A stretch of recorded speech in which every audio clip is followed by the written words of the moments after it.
meetings in the Middle East over the weekend, focusing in part on getting more aid in and civilians and hostages out of Gaza. We've also had very important conversations throughout this trip with countries in the region on the role that everyone can play in making sure that the conflict doesn't expand, doesn't spread to other countries. Now the CIA director is heading to the Middle East. America is listening to Fox News.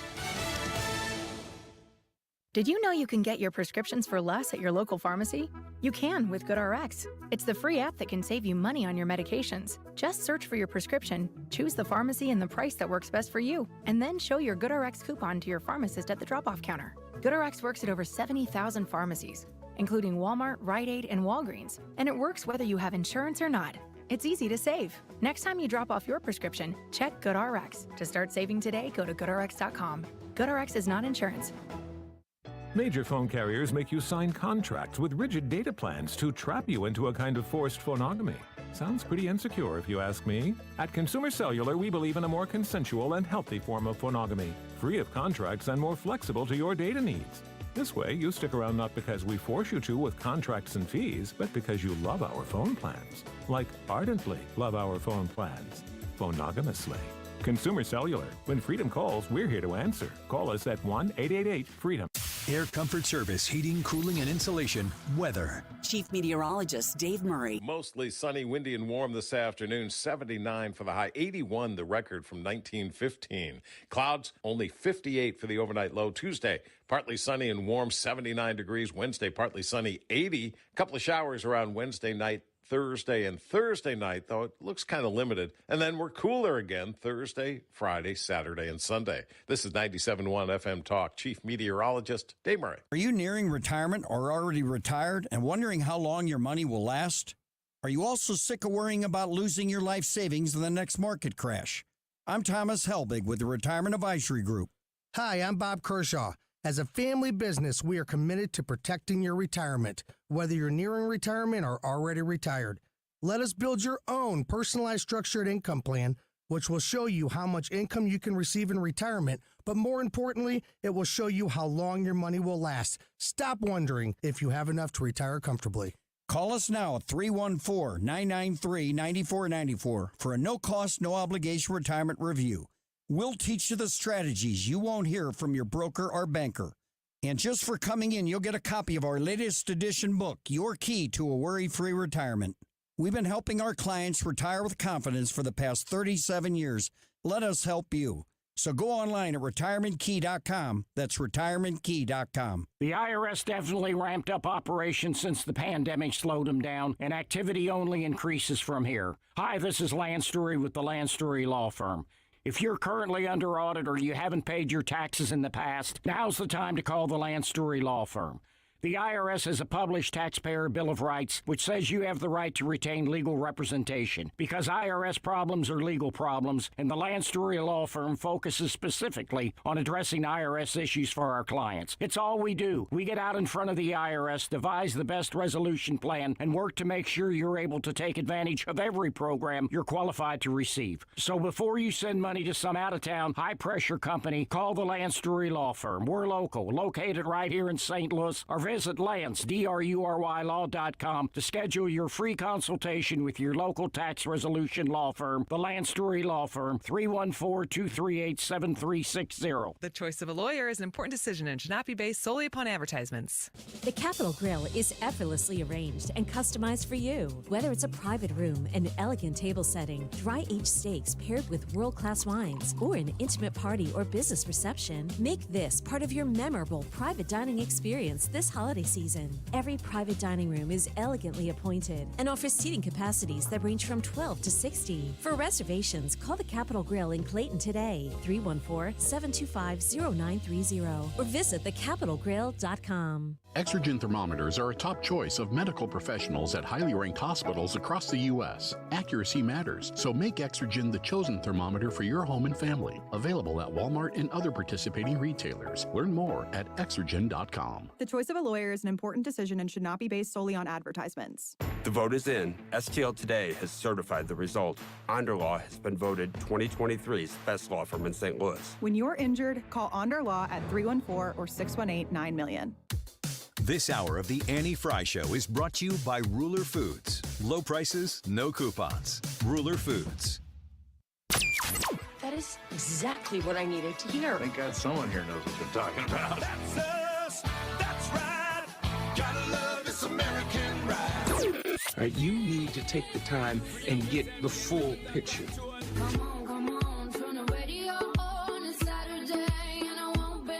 Don't get me wrong, I love the ladies. I mean, they rev my engine, but they don't belong in the newsroom. It is Anchor Man, not Anchor Lady. What do you want from me?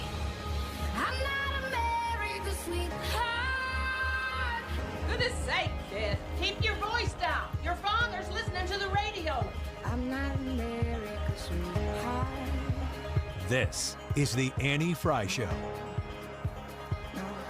And I'm Ryan Recker, filling in for Annie Frey. It's a good day to be here on a Monday, and I don't know if this is out of the ordinary, but can I make a request from the show? Is it possible to play the Wiggins Open at some point during the show, or is that only for Fridays? We can really save it for Fridays, but we might do something Fridays. nice for you, though. No, Brad. I think we have to pull some strings. I don't get the opportunity to fill in on a lot of Fridays anymore, and I miss that Open. The masterpiece that is the Ryan Wiggins Open. I'm Ryan Recker on Facebook and Twitter. You can do a quick search for me, and we're going to have some fun on the show today. And I'd say, guys, it's been so long. How you been? Great. Yeah, I've been looking forward to this date on the calendar. We knew you were filling in for quite a while, and talking to you over the weekend a little bit, so it should be a good 3 hours. Yeah, I wanted to start right off the bat. There's a few things. And the new Speaker of the House, Johnson, he's been getting a lot of, I think, it's the wrong criticism directed towards him. And you probably have noticed the same thing, that a lot of the criticisms directed towards his faith. Oh, he's one of those Bible-believing Christians. Oh, boy. You can't have that. So what kind of wacky, crazy things does that Christian believe? And that's been a lot of the headlines that have been drawn in the media lately to depict him as someone that is like overly the top religious. And I kept thinking about this. I thought, okay, in the height of 9/11, when someone's like basically categorized a Muslim because of the attacks on September 11th, did we do the same thing to Muslims? Is that basically what we're seeing, or is this something different? This is very different. This is assuming that, and here's the thing. I don't like when we use the word evangelical Christian, because it's like saying, well, I know some people in my life who are Christians, but this is a different category. This is evangelical Christians. And I've said this before, that I go to church. I've worked in ministry for many years. I've done a lot of Christian stuff. I have literally never heard a single Christian refer to themselves as an evangelical Christian, because that is a political designation, not a spiritual one, although it has spiritual implications if you want to, but that's not the way we use it. We use it as a political delineation. And nobody who's a Christian that I've ever met has called themselves that outside of a political context. Well, I have used it, and maybe we should probably define it in the way that we think they're defining it. But when you hear evangelical, sometimes you think of evangelists, meaning they travel, they go from different church to church, basically as a guest, and that's kind of their ministry. That's what I think a lot of people think of when they hear evangelical, but I don't think that's the way they're using it in the media. No, they're using it to say you are a different kind of Christian who doesn't keep it to yourself. You are the kind of Christian that bothers me because you talk about it, because you believe in it enough to act on it. Therefore, you are an evangelical Christian, and that needs to stay out of the public sphere is the implication. Yeah, I think what it is it's really kind of an all-encompassing term to circle in denominations that aren't basically Catholic or Orthodox of some sort, like a Greek Orthodox or something like that. So this is what you would call Southern Baptist, non-denominational, Free Will Baptist, Methodist. What other ones? So it's the other category. Yeah. So it's like this is the evangelical group. I think, when it comes to Christianity, You hear the term a lot, at least now, Islamophobia. Oh, man, you're just doing this because you hate those Palestinians. You're Islamophobic. Is there a term for people that slur Christians? Is there one that exists? There is one that I've heard, but it's never used in the same instance, like in the same intensity that like Islamophobia is. They call it Christophobia. But I've never heard of that. But you haven't heard of it because the media doesn't use it because that's not really a real thing, at least to the media. Yeah. And, of course, there's anti-Semitism, and we're seeing an awful lot of that going around today. And, rightfully so, people call it out when there's people that are anti-Semitic. And that is definitely something that needs to be addressed today because we're seeing such an increased rise in it. I think the poll said 388% increase in anti-Semitism. That's what we've seen since between Palestine and Israel. And that's in the last month. I mean, it's pretty terrible. But if you look at some of the other headlines when it comes to the Speaker of the House, we're looking at the potential of ramping up an impeachment hearing with Joe Biden, and they're saying that even potentially at the start of the next year, there's enough evidence around this to actually move this forward. In some of the committee hearings, they've got enough evidence. Into the fact that Johnson, I think, even said that, bribery. We have like hardcore evidence of bribery for the Biden family leading to Joe Biden. And there's also the deficit. So you see these headlines, Johnson embraces deficit fight, like it's a bad thing to fight the deficit, but he embraces the deficit fight. Do you think that he's such a threat to a lot of the liberal editors or the people that may be deciding the headlines that go on these news agencies that they look at him and, wow, we really have to throw this counterbalance because we hate him so much? Do you think that's part of the reason why this is going on? Yeah. Or do they just hate Christians? Well, I think it's the latter, actually, as the source of things. I talk about it on my show a lot. The source of a lot of beliefs and worldviews is much more spiritual than it is even cultural or political. But with Johnson in particular, they've had to find something about him because nobody knew anything about him. So you had to try to find something, and there's been a picture circulating, I don't know if you've seen this, Ryan, of him right before that speaker vote, kneeling down with a few other House members and praying. And I think one of them was holding the Bible, and they were just praying. And we don't know what they prayed because it's just a photo, but it kind of made the rounds, and that was really one of the only things we knew about him. And they started digging up, what positions has he taken on some of these committees and things. But the Christian angle is really the only thing they've been able to say, here's why you should dislike him if you are on the left. Because his policy positions, they're kind of, they're hit and miss. Some of them, they're things that aren't even really in the news anymore. But let's grab this Christian thing and make you think that he is really radical. And were you going to use evangelical Christian to describe him? Can I say this is more sinister, and I'll tell you why I think it's more sinister. So when you go back to January 6th and what we're seeing now today leading up into multiple states, state I live in right now, Michigan, where I'm doing the show, and you also see, is it Colorado and Minnesota, where they're challenging Donald Trump's ability to even show up on the ballot. They're saying that he violated the 14th Amendment, thus he shouldn't even be able to be on the ballot in these states. So there's some legal challenges for that. Leading after January 6th and after, there was a huge push to make this Donald Trump is synonymous with insurrectionist. Donald Trump, insurrectionist. And I think that they purposely did that to try to lay the groundwork, to try to force him off of the ballot, and these challenges could move forward. And I think something very similar is happening to Speaker Johnson. They're saying, you radical religious zealot. He is as Christian could be.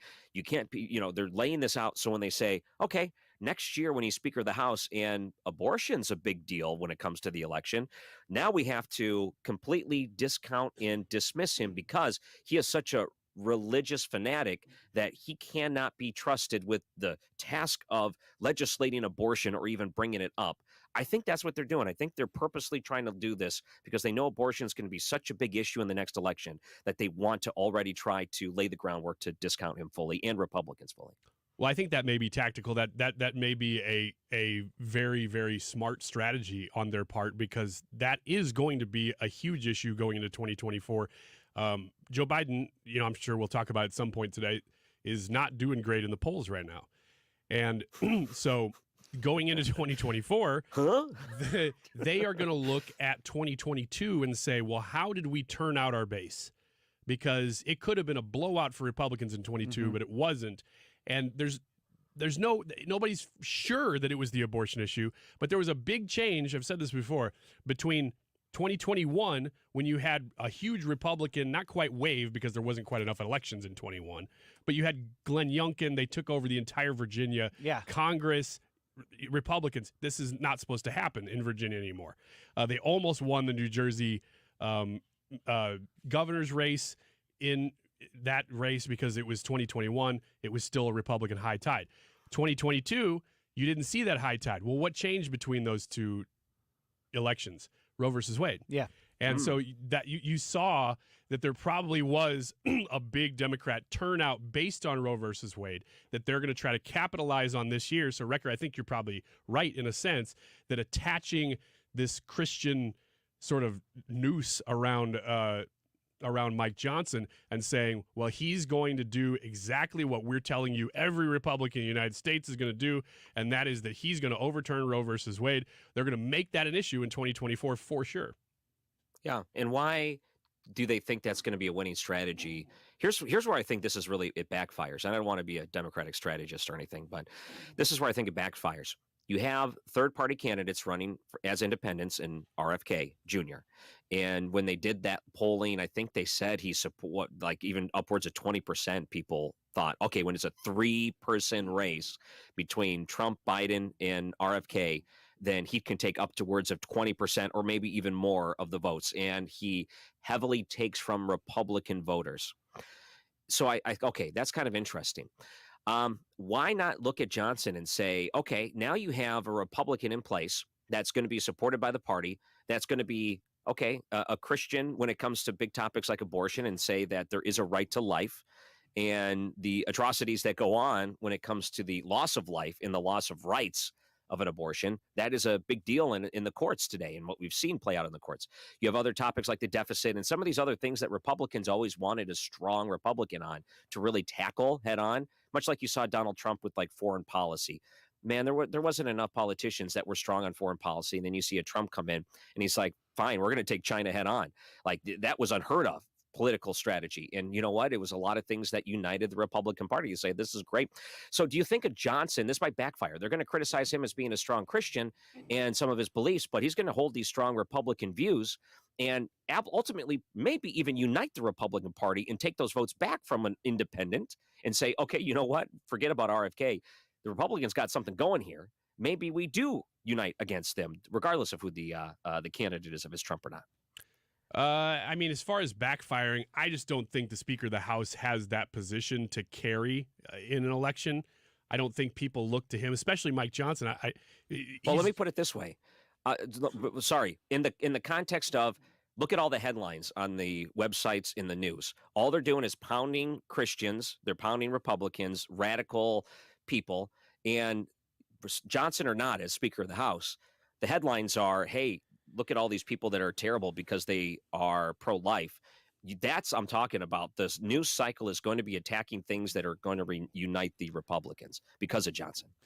Yeah, I think that might unite Republicans. I see where it will work on the base, but like you were talking about, the very important group is the independents, and how will independents view this strategy? That's a really good question that you bring up, because one of the thoughts that came into my head is a lot of people out there know people who are Christians, and so they'll hear this line coming from the media, and it's not going to square with what they know of their friends and their families who are Christians, and that's where you could see that backfire, because the independents might be going, hold on, wait a minute here. They're not like that at all.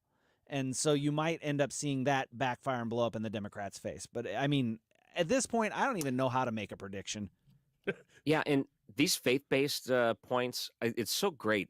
When they bring these up, I would love for a politician that is criticizing them to come forward and say, you understand that, you know, the Jewish faith, the Muslim faith, a lot of them believe a lot of these same things when it comes to their faith, when it comes to some of these key issues like abortion. So are you saying that to, oh boy, Muslims, you're not allowed to believe this, you're too radical? Would you say that to their faith too?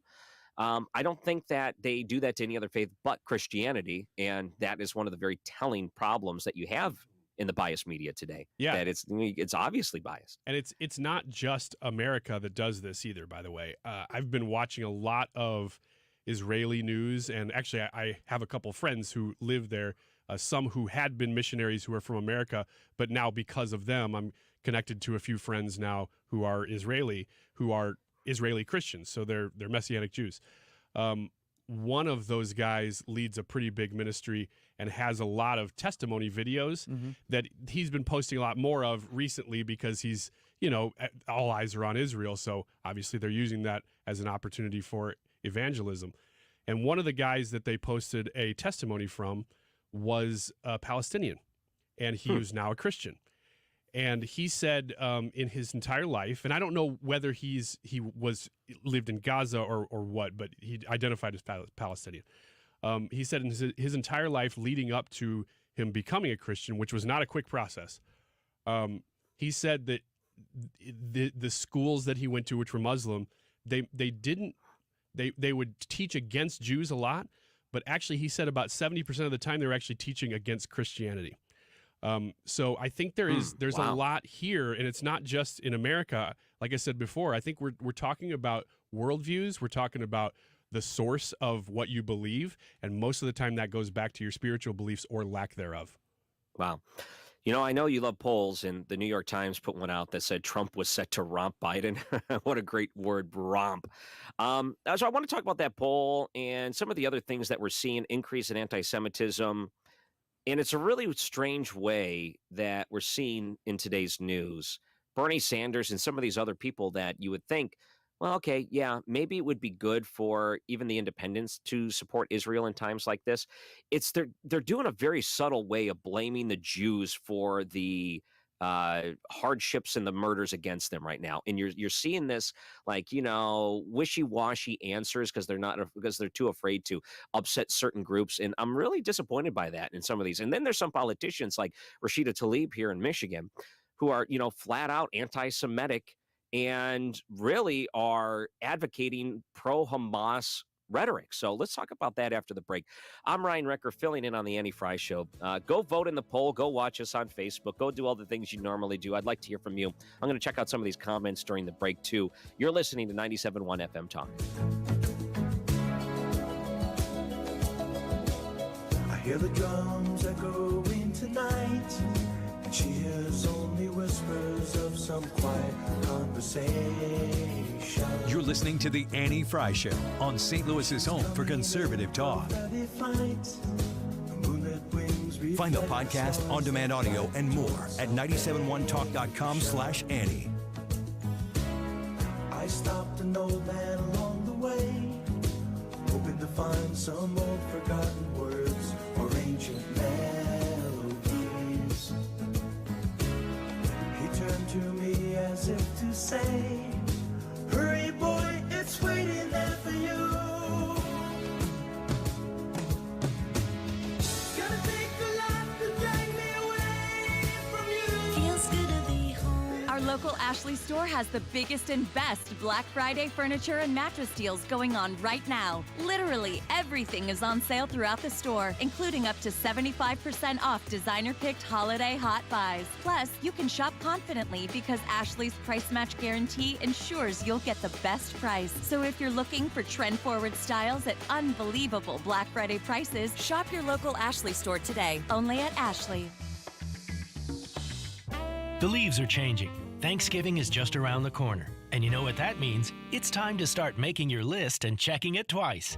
Pro tip, if you're planning to propose this holiday season, it's time to design the perfect ring now. Every Diamonds Direct engagement ring is handcrafted to perfection, which takes time. So don't wait. Start designing your dream ring today. Our experts will make you feel at ease as they educate and guide you to create that one-of-a-kind ring you're envisioning.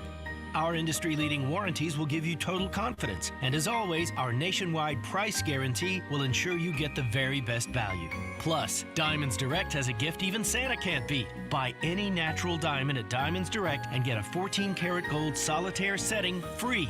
Beat the rush, shop in November, and make this holiday season one to remember. Diamonds Direct at Olive and 270, official partner of the St. Louis Blues and proud to call the Gateway City home. Diamonds Direct, your love, our passion. How would you like to come home to a bartender who will fix you any cocktail you want? I'll have an old-fashioned. I'll have a margarita.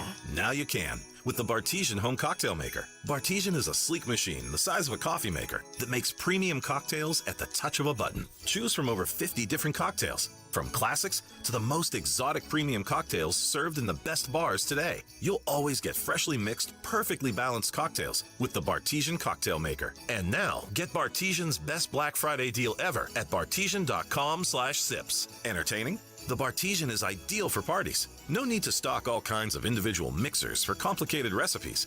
Every guest gets the cocktail of their choice in seconds. The Bartesian makes a wonderful gift for anyone who loves a fine premium cocktail. Now get Bartesian's best Black Friday deal ever. It's available right now only at bartesian.com/sips. That's BARTESIAN.com/sips for Bartesian's best deal ever. Only at bartesian.com/sips.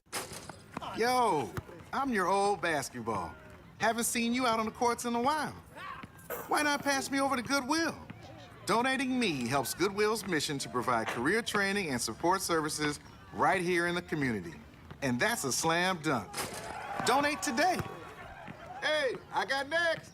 To find your nearest Goodwill locations and to learn more about our mission, visit mersgoodwill.org.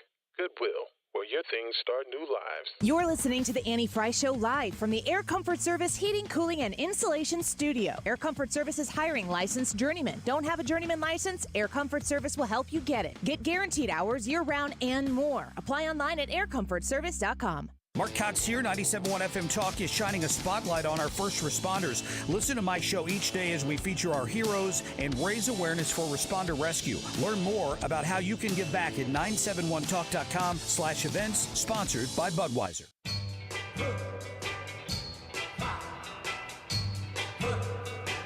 I hear something saying. This is the Annie Frey Show. Follow Annie on Twitter at Annie Frey Show.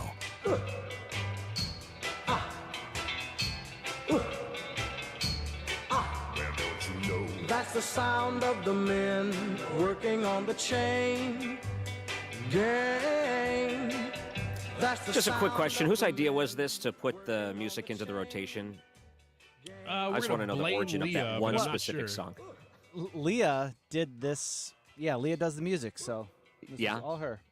That's great. I love it. I mean, I wanted to know whose idea it was, because that is maybe the first time I've ever heard that song used in a radio bumper setting ever in the history of radio. There's a big list of songs, so she chose those today, I guess, without any oversight, right, Brad? That's exactly right, Ryan. I don't oversight everything. Why does this sound conspiratorial? It's almost like in code. Going back and forth. You know, the New York Times put out a poll, and the poll basically said if the election were held today and there was two candidates on the ballot, Donald Trump and Joe Biden, that Donald Trump would have more than 300 electoral votes. Yeah, I'm liking it. Okay, so you saw the polling then too, because you're a big polling guy, Ryan Wiggins, and that is pretty amazing, because a lot of these battleground states that were, questionable before, not so questionable, at least in this latest poll. And you even see some strategists, David Axelrod, saying, all right, Joe, it was a fun run, but now it's done. But do you think that these poll numbers are real? Do you think that what the New York Times put together in the new swing state polls, that this could actually be a lot closer, if not leaning towards Donald Trump? And that's accurate? Well, I've been seeing this for weeks, if not months, that it's all about trends. So to answer your question, do I believe this particular poll? No, I never believe any one poll. And it's always funny, there'll be just random times, I don't know if there's just a gap in the news or what, that some random poll will come out and everybody will be talking about that one poll. It was a couple of months ago, there was a random Emerson poll that was a national poll that everybody's talking about for some reason. So these, though, I think the reason these are so interesting is because these are extensive and they are battleground polls. New York Times, Sienna's a very good polling company, partnering with New York Times for absolutely no reason. But they did not only just Trump Biden, but they did Harris Trump. They did Harris DeSantis. They did DeSantis Biden. They did Haley. They did every candidate left who maybe has a shot at this thing, which is really giving a lot of credit to Haley and DeSantis because they're so far down right now. But right now, in all of those swing states, I mean, it is pretty much across the board, other than a random one with Trump-Biden in Wisconsin and a random one with Trump versus Harris in Michigan. It's pretty much all Republican wins, no matter who the candidate is. And I don't know, Ryan, if you got a chance to dig in and see some of these other candidates facing off against Biden or not, but it looks, in this particular poll, it looks very good. Here's one stat line that I'm always scratching my head on. 71% said Biden was too old. Why is that number only 71%? It should be 99.9% believe Biden is too old. Those numbers, like when they ask right now, who would do a better job at running the economy? And 30% of people go, well, clearly Joe Biden. Like ignore the results. Literally, one of the only times in history that you actually can compare when this person was president versus when this other person was president in your lifetime very recently. And still 30% say, yeah, still Joe Biden. That means those people, it does not matter if Joe Biden sets off a nuke in the middle of the country just because he feels like it. They're going to be like, yeah, but he's better than Trump. Yeah, but they're like, yeah, but the people of Wichita deserved it. Yeah, right. Yeah, oopsie. Yeah, that group of people is the people that it's blue shirt, blue jersey. No matter what. Democrat all the way. I can't even imagine a scenario where a Democrat isn't right in whatever he does. Because if he wasn't a Democrat, just imagine how much worse it would be if it were a Republican. So that's when someone else is filling out the polling on their behalf and stuffing it into a box. Yeah. 71% said Biden was too old. That number, it really should be 100%. Only 39% of voters felt the same for Donald Trump. And swing state, here's some of the results of this. Swing state voters said Trump over Biden on the economy by 22-point margin. That number should be a lot higher, too. And you're right about the economy thing. Looking around, it's so blatant the way that they're manipulating the stats to make it sound like Joe Biden's doing a great job. So if you go back a year and inflation was like, what was it, 10%? It was like 8-9%. And now they're like, oh, look, inflation's only 2% year over year. So we're doing so great, or 4% or 5%. Yeah, it's still 4 or 5. Yeah, we're doing so great compared to last year when it was 10. So if we're up, let's say 5%, and last year it was 10%, compared to 2 years ago, we're probably up 15%. So don't act like inflation has gone down and you're spiking the ball right now. It's because you're only comparing it to a time when it was really high under your watch. And if you were to compare it to times when Donald Trump was in office, or literally anyone else was in office, then you wouldn't be able to spike this ball. However, that's what they do. They try to compare it and they manipulate it in such a way to make it a victory. But people that are actually earning for a living and trying to, make a living and trying to provide for a family know that this is bad. They all know this is bad. And those numbers and those spiking of the balls that they're trying to do, it's not working. It's for them, it's not. Well, the pocketbook doesn't lie. Whenever you go to the grocery store to buy groceries, you get to see inflation on its face every time you go. And my wife has to go, weekly, I think. She goes every Saturday. She goes to the grocery store. And she comes back. She's like, I can't believe we're spending this much money. There's just the two of us, and it's over $200 for groceries for a week. And she goes to places. She shops at Ruler Foods, friends, sponsor of the show. She shops at Aldi. She shops at Walmart. She doesn't go to the more expensive places. She tries to find a bargain wherever she can, but still $200. It's just ridiculous. Yeah, and Ryan, when you said manipulating the data, I don't even think about inflation, although that's the case. They're just spinning inflation because, like you said, 5% right now, over 9% last year, over 9% the year before that. We should be at negative inflation right now based on how fast everything has gone up. If you had actually done anything, you could reverse that because it was so quick. Now it's going to be settled in. There's no going back now. But they have mismanaged this so badly. And when you said manipulating data, what I really thought of was the jobs numbers, because we talked about this on Thursday or Friday, that over and over and over, the government, which is run by the swamp/Biden administration at this point, will put out numbers. Now, the government has full control over those numbers. They don't have to answer to anybody. They will put out economic data. That economic data that we are getting now is pretty much just lies because they'll go back and change the job numbers, for instance, after the headline's gone and be like, oh, we were off by about 50,000 jobs. Well, the whole number was 90,000. So you were off by more than half, which means you were lying. And it wasn't just 1 month. They do this over and over and over because they're lying to you to get headlines that are favorable because they know the actual jobs numbers are not good. That is a good way to put it, because lie means it's intentional. It's not a mistake. It's intentional. And the evidence is there. At least I'm satisfied with it, that this is intentional in the way that they're manipulating it. And, and even with the inflation thing, and this is where people really feel it, in order to fight inflation, they were asleep behind the wheel. It took them a long time to try to adjust for their mistakes. And all things considered, during COVID, we printed a lot of money. We gave out a lot of money. Day of reckoning was going to come at some point, and we knew that was going to happen. And I think, all put up the red flag and put out the red alarms and said, don't do this. It's over and above what we can handle. And you know what? They did it anyway. You got your $1,000 check. And now here we are with, 8% mortgage rates. Now, keep in mind, even if they say the economy is doing so great, how great is it when you're spending more on your credit card bills? Let's say if you hold a balance over and now those interest rates are high. Let's say if you try to move and you had to remortgage a house or buy rent again, and you notice that all these different numbers of what you're used to paying are way astronomically higher. And a lot of it has to do with the amount of interest that the homeowner or whoever may be holding has to make up for it somehow. And it's all passed down, businesses, it's all passed down. And you see all these things happening in the Biden administration's like, oh no, everything's great. Like, no, inflation's still high and it's still hitting every single person until it lowers again. And you're not doing a good job handling it. It's not going down quick enough, and you took too long to handle it. And now we're really suffering it, and it's probably going to be another couple of years before things start to really settle down. So now you're saying is, well, reelect me because you want more of this. And I don't think people are buying it. Yeah, if you're roughly, I'm probably a little older than you, Wrecker, but roughly 40 years old.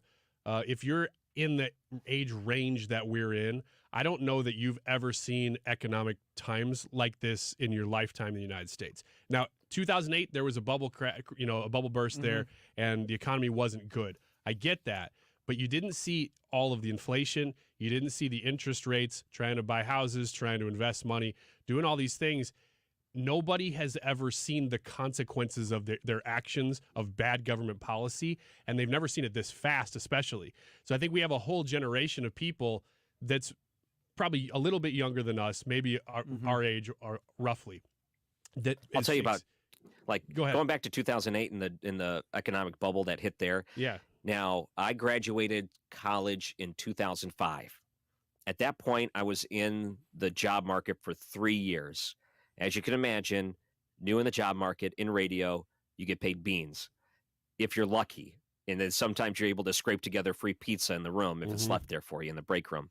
So 2008 hits, and there's all these people that have invested their money through their entire career, and they're seeing these major hits in the economy and their 401ks and retirement dropping like lead. And here I am 3 years in with like $1,000 to my name. And I'm like, this doesn't impact me whatsoever. All right. That was then. Now I'm 40 and I have a home and I've accumulated more wealth in my life because I've invested and put money aside for retirement. And now this hits really hard because now, I moved to Michigan when the mortgage rates were terrible. So I had to remortgage a home, and now I'm paying a ridiculously high rate. And everything else around me is expensive and nothing's getting cheaper. And I'm not making more money because, against some of these other lies, they're like, everyone's doing great right now. No, not everyone's doing great. No one's keeping up with inflation that I know, at least. And all of these things are going around, and the Biden administration's like, hey, you know what? I'm glad you're doing good. Like, what are you talking about? All of these things are lies. Yeah. And it's so obvious too. And so I think the average person hears a word like Bidenomics and goes, wait a minute. I understand that things are bad. I may not even be blaming Joe Biden, but now you're owning it. You're putting your name on it? But you want that? I want you to name your hardships. Oh, Bidenomics, great. And Ryan, to your point, you talked earlier, you said that they didn't handle it well. It's not only that they didn't handle it well, they just pretended like it wasn't happening, and then they lied to you and tell you actually things are really good.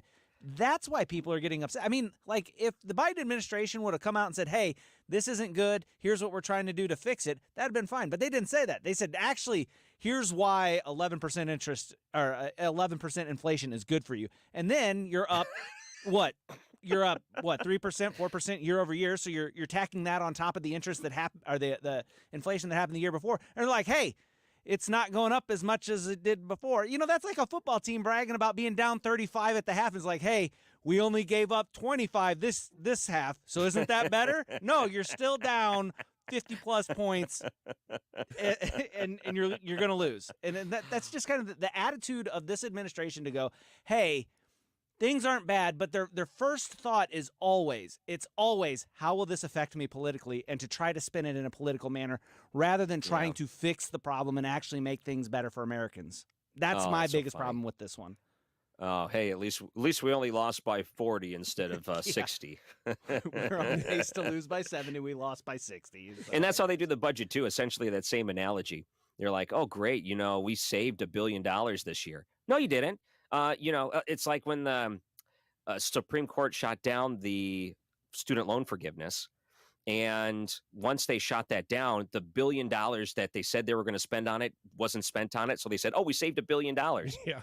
Oh, really? That's how you're going to do your accounting, huh? You're going to try to spin like we saved all this money because you didn't give out money we didn't have to begin with.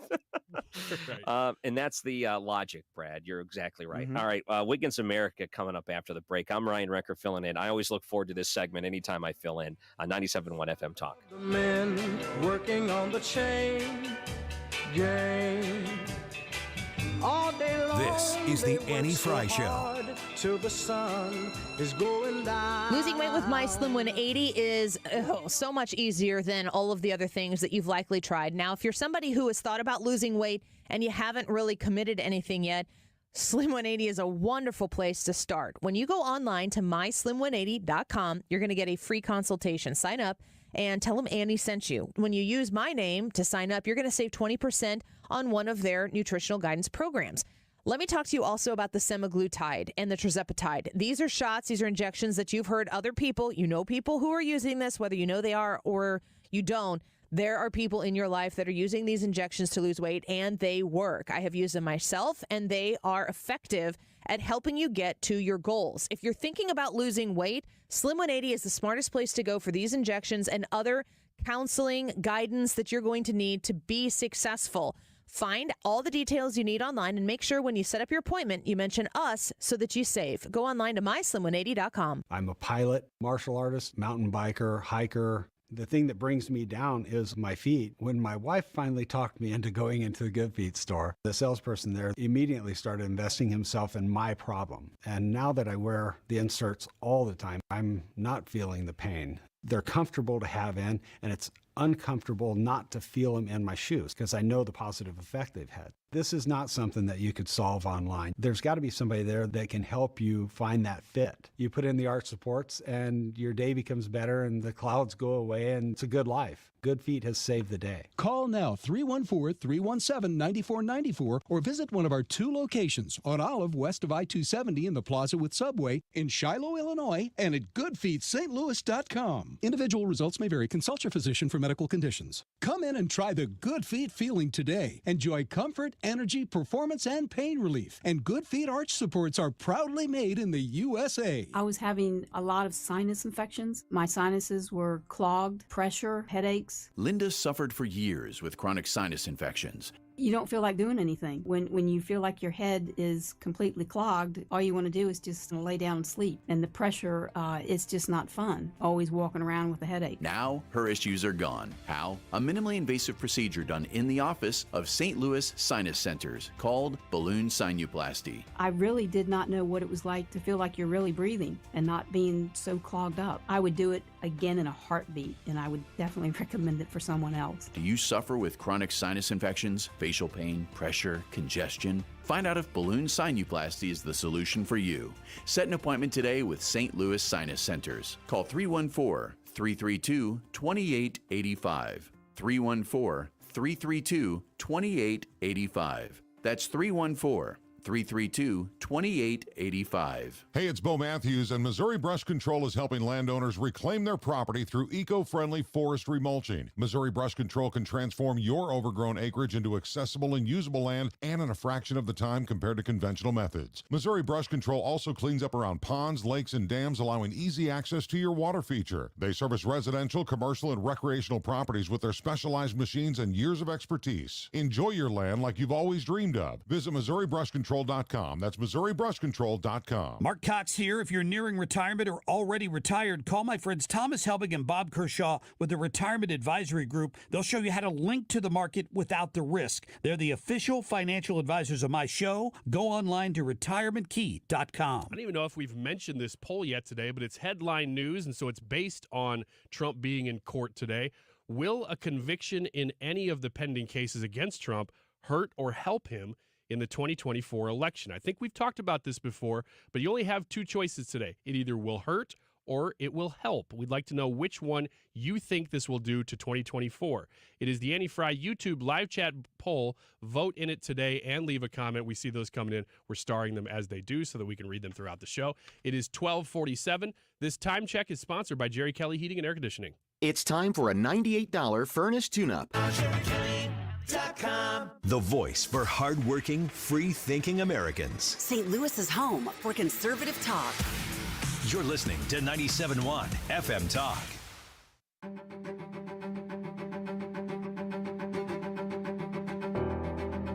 Dear God, The Annie Frey Show is streaming online. Watch us live on YouTube and subscribe. It's been a couple years since I've reached out and said hello. I bet you're wondering why I keep obsessing on and stressing all the little things when I should be living life and soaking up the memory.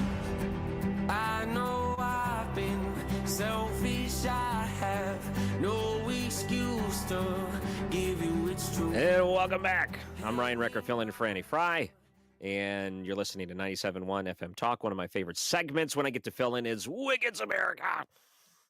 Wiggins! Oh! I try to say it weird. This here's the wildest ride in the wilderness! We got some new stuff on there. I don't know if you've heard all that yet. But No, that's new. I like it. So on Mondays, we do the Monday Roundup because all the things that happened over the weekend, there's a lot that you miss. And so I try to hit every single thing that happened in the entire world that you missed. And I do a pretty good job of it, if I do say so. Oh, it's because our audience is so well informed. That's right. It's hard. I got to go like page 7 before I find stuff that they don't know about already. So this one actually comes out of Chicago. I'll read the headline to you. A new report published by the Political Science Department. Actually, I won't even tell you who this was yet. First, Chicago tops list of America's most corrupt cities for 4th straight year. And if at first you say, oh, this is probably some sort of right-leaning think tank, this is the University of Illinois Chicago that has put out this report. This is the 4th year in a row that they have determined that Chicago is America's most corrupt city, and Illinois is the 3rd most corrupt state. I didn't check into who was the most corrupt. I was just looking at the cities. But this UIC report was based on Justice Department statistics from 2021 and before, when there were 32 public corruption convictions just in the Northern District of Illinois alone, which includes all of Chicago. And many of those corruption cases focus on former House Speaker Michael Madigan and the red light camera bribes in the suburbs. Oh, man. 2 different things there. Both of them kind of a big deal. Red light camera bribes in the suburbs. I can't even believe I'm reading that. But do you think that if you were to split the state in half, the northern part and the southern part, then the northern part would, if it was just based on that, it would propel it to number 1 on the poll and everything? I think if you just sectioned off the northeast corner Yeah. Pretty much you'd be set. You know, you'd have one state that was not necessarily as big of an economic powerhouse because you'd take away a lot of the people and a lot of the businesses, but it'd be a very peaceful state. Everybody get along, people shaking hands, you know, making just business deals just by word of mouth. Everybody's trustworthy people. But Chicago. So, yeah, I looked into all this. It's really talking a lot about Mike Madigan and his tenure as House Speaker. It goes into I love reading this because it's almost like, gosh, that sounds really familiar. It says that he's going to go on trial this coming spring. I don't know if you knew this, Brad. Spring of 2024 over racketeering charges and accusations that he led a criminal enterprise designed to enhance his political power and generate income for his allies and associates by putting friends into do-nothing jobs on big boards of companies. Where I've heard this before. I've heard this before. So this was ComEd was giving do-nothing jobs to Madigan Associates, it says, and in return, the former speaker has been accused of making decisions to benefit ComEd. And he said that's an example, this guy that's cited in the article, of how public corruption can impact millions of people and cost millions and millions of dollars. Are you talking about Joe Biden and Hunter Biden? Did we switch topics? Oh, no. I'm still talking about Mike Madigan here, Ryan. Oh, gotcha. Okay. I thought for a second there you were talking about Hunter Biden. Well, I'm just going to read another quote here from the guy that they're interviewing here. He says, if the state ends up not trying to pass a certain legislation, and that legislation was influenced by utility companies, well, that means that's good, hard money taken from millions of people throughout the state of Illinois. So, you know, if you have an energy company that were to put certain people on its board that don't know anything about energy, pay them for political benefit. But they know people. But they know the right people. That's what they're saying is going to be on trial here in the spring with Mike Madigan. And he's on trial for what now? Racketeering? Racketeering, yeah, and accusations that he led a criminal enterprise designed to enhance his political power. Totally unrelated from the Bidens. Totally unrelated. Totally unrelated. I'm just reading the story. These are just the facts. But hey, don't worry about that other story. That one is nothing like this one. Moving on. Record, that was our whip sound effect. That was Monday Roundup, so you know. Whoosh. I like it, yeah. Judge nothing to do with that story, by the way. Judge orders Democratic primary thrown out due to alleged ballot stuffing. Oh, was this the one in Connecticut? It is. It's the one. It's the mayoral race in Connecticut has to be thrown out due to improper depositing of absentee ballots. Now, if you think that phrase sounds like, oh, they just didn't deposit them correctly.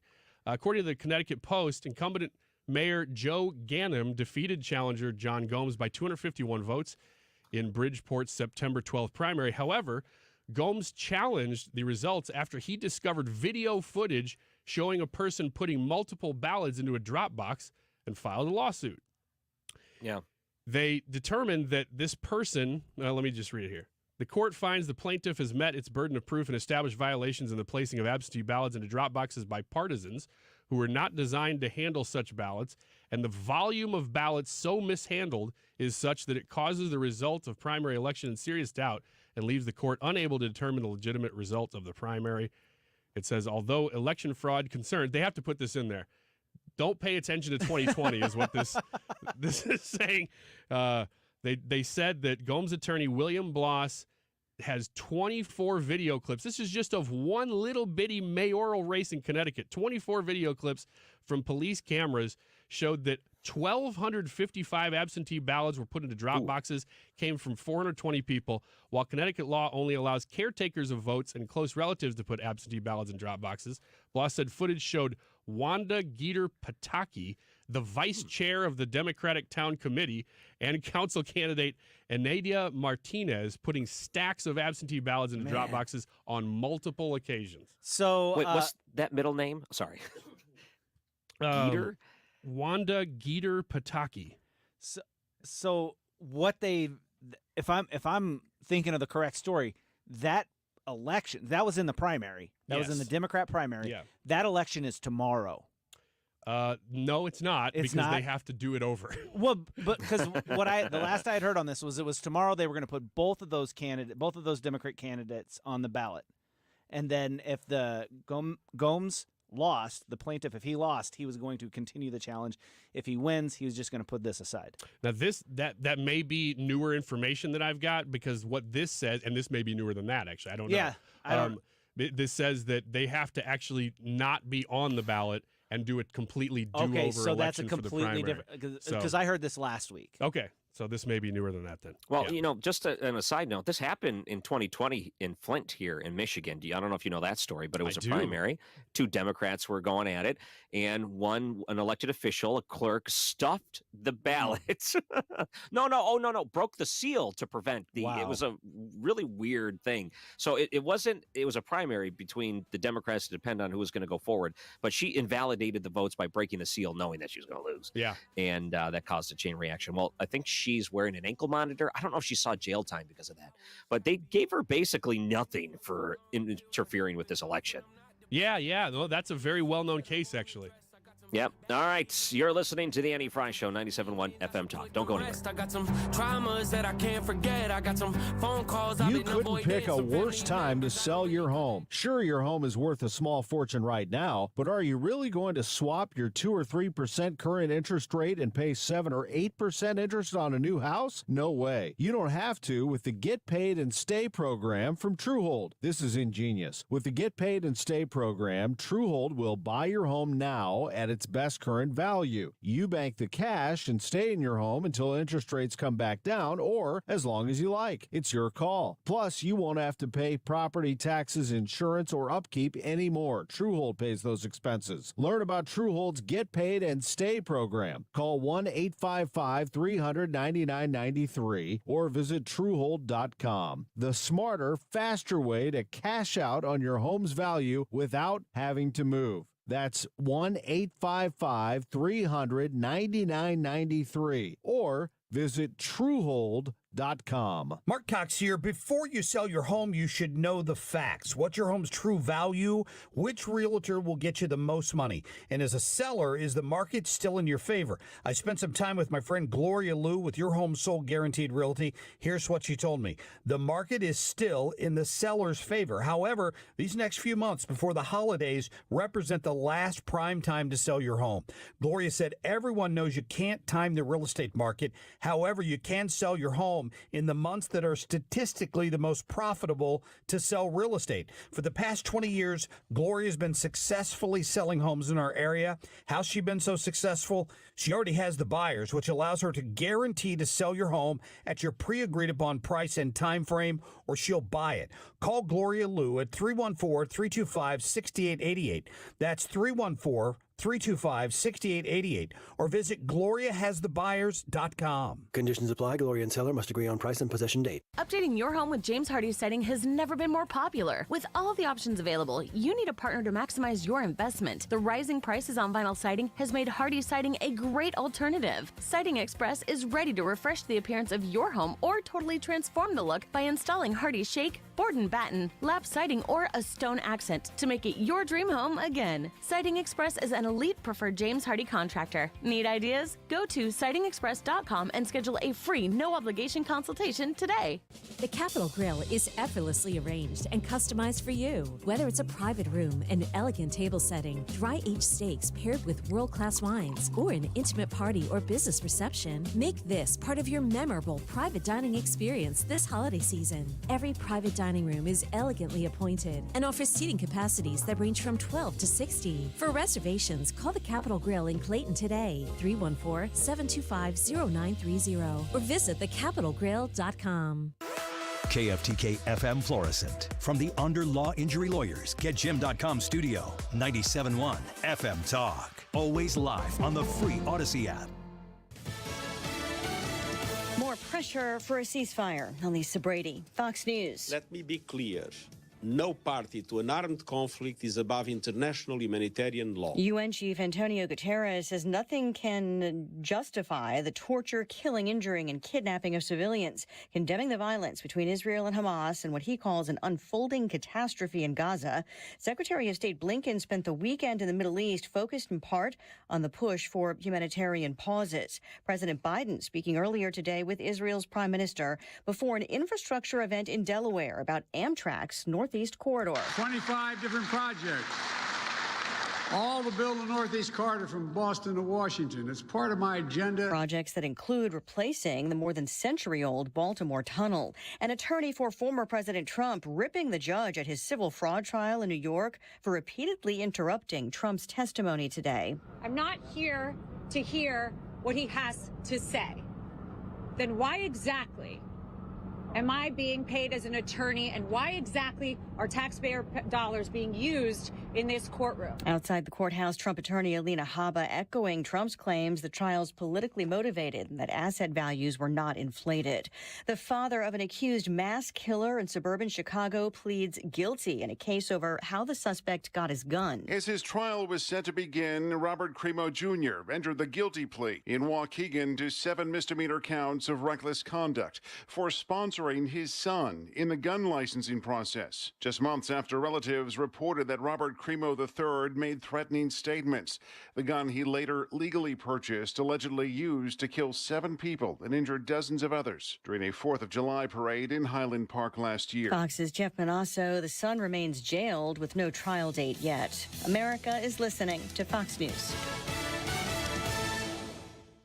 Did you know you can get your prescriptions for less at your local pharmacy? You can with GoodRx. It's the free app that can save you money on your medications. Just search for your prescription, choose the pharmacy and the price that works best for you, and then show your GoodRx coupon to your pharmacist at the drop-off counter. GoodRx works at over 70,000 pharmacies, including Walmart, Rite Aid, and Walgreens, and it works whether you have insurance or not. It's easy to save. Next time you drop off your prescription, check GoodRx. To start saving today, go to GoodRx.com. GoodRx is not insurance. Want to know how to get the same cell coverage for up to half the cost? Well, instead of spending a fortune building and maintaining their own cell phone towers, Consumer Cellular just pays to use the same towers as the largest carriers and passes the savings on to you. Pretty smart, huh? Consumer Cellular. When freedom calls, we're here to answer. Call us at 1-888-FREEDOM. Half the cost savings based on cost of Consumer Cellular single-line 5GB data plan with unlimited talk and text compared to lowest cost single-line postpaid unlimited talk, text, and data plan offered by T-Mobile and Verizon May 2023. Air Comfort Service, heating, cooling, and insulation. Weather. Chief Meteorologist Dave Murray. Mostly sunny, windy, and warm this afternoon. 79 for the high, 81 the record from 1915. Clouds, only 58 for the overnight low. Tuesday, partly sunny and warm, 79 degrees. Wednesday, partly sunny, 80. A couple of showers around Wednesday night, Thursday, and Thursday night, though it looks kind of limited. And then we're cooler again Thursday, Friday, Saturday, and Sunday. This is 97.1 FM Talk. Chief Meteorologist Dave Murray. 97.1 FM Talk. You're here because you're done playing by their rules. St. Louis's home for conservative talk. 97.1 FM Talk. Stop everything you're doing right now and ask yourself, are you currently receiving steady paychecks? What about when you're retired? Will you receive a monthly check to cover your expenses and also have some fun? Marvin Mitchell and the team at Compass Retirement Solutions calls this mailbox money. It's a monthly check you'll receive throughout retirement. They don't want you to worry about if the money will show up or how much money you'll receive. The only thing they want you to think about is how to spend it when it arrives. Find out how to get enough money in your mailbox every month when you're retired. Call Marvin Mitchell and the Compass Retirement Solutions team at 314-373-1598 to start working on a plan that can help you create the monthly income you'll need in retirement. Call 314-373-1598 right now and schedule a visit with Compass Retirement Solutions. 314-373-1598. Firm offers insurance services, investments, and services offered through Compass Retirement Group, a registered investment advisory in Missouri and Illinois. It's hard to believe, but the holidays are right around the corner. Can you imagine the joy on Abuela's face when you sit down for the holiday meal and chat with her in Spanish? Or drop off some cookies at your neighbor's house and chat in Mandarin? With Rosetta Stone, it's possible. Rosetta Stone's immersive method helps prepare you for conversations in the real world. whether that's connecting with friends and family or taking the trip of your dreams. The Rosetta Stone Unlimited subscription provides access to all 25 of Rosetta Stone's languages forever, so you don't have to pick just one. And their award-winning app features immersive 10-minute lessons to fit into even the busiest day. Plus, every subscription now comes with access to live lessons, where expert tutors teach you fun new words related to local holidays, cultural traditions, food and drink, and more. Don't wait. Visit rosettastone.com/radio today to score 50% off, now through November 22nd. That's rosettastone.com/radio. Our goal at Neovitin is to make supporting your nutrition as easy as possible. That's why we created the Neovitin monthly subscription. Just go to neovitin.com, choose your multivitamin, sign up, and we will do the rest. You'll receive your Neovitin multivitamin every month with no long-term obligation. You can pause or cancel at any time, and shipping is free. Each Neovitin multivitamin includes our physician-formulated proprietary blend for nutritional support you won't find anywhere else. Start supporting your nutrition the easy way with Neovitin multivitamins. Sign up for a Neovitin subscription today at neovitin.com. Join us at Odyssey as we all do our one thing, together millions of things for our planet. If having turkey for the holidays, buy from a local farm, get one labeled USDA organic or certified humane. When we each share our one thing, it becomes a million things for our planet. What's your one thing? The choice of a lawyer is an important decision and should not be based solely on advertisements. The vote is in. STL Today has certified the result. Onderlaw has been voted 2023's best law firm in St. Louis. When you're injured, call Onder Law at 314 or 618-9000000. This hour of the Annie Frey Show is brought to you by Ruler Foods. Low prices, no coupons. Ruler Foods. That is exactly what I needed to hear. Thank God someone here knows what they're talking about. That's us. That's right. Gotta love this American ride. All right, you need to take the time and get the full picture.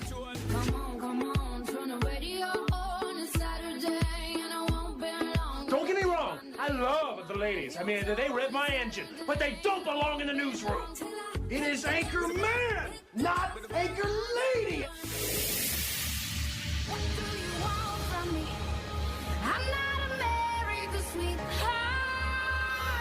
Goodness sake, kid. Keep your voice down. Your father's listening to the radio. I'm not America's sweetheart. This is the Annie Frey Show. And welcome back. I'm Ryan Recker, filling in for Annie Frey. It's always a fun time when they allow me to do such a thing, and I hope that I get to do more of these dates because I do enjoy it. Had a fun first hour. This hour, there's a few things I want to get to, including what in the world's going on with our schools, because I have one example.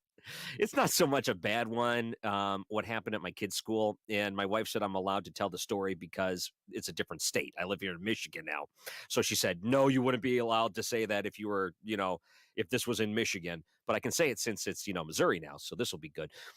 I saw a bunch of people posting a video from what they called Saturday Night Live, and I instantly dismissed it because I thought Saturday Night Live's stupid, and I'm not going to watch clips from them anymore.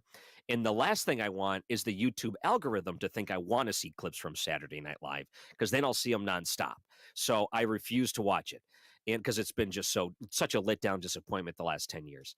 Now, apparently this was not Saturday Night Live. This was an Israeli version that's like Saturday Night Live, and they ran essentially a skit mocking college kids here in the United States that are supporting Palestine. It is fantastic. Have you seen the bit at all circulating social media? Yeah, I think I've seen the whole skit, actually.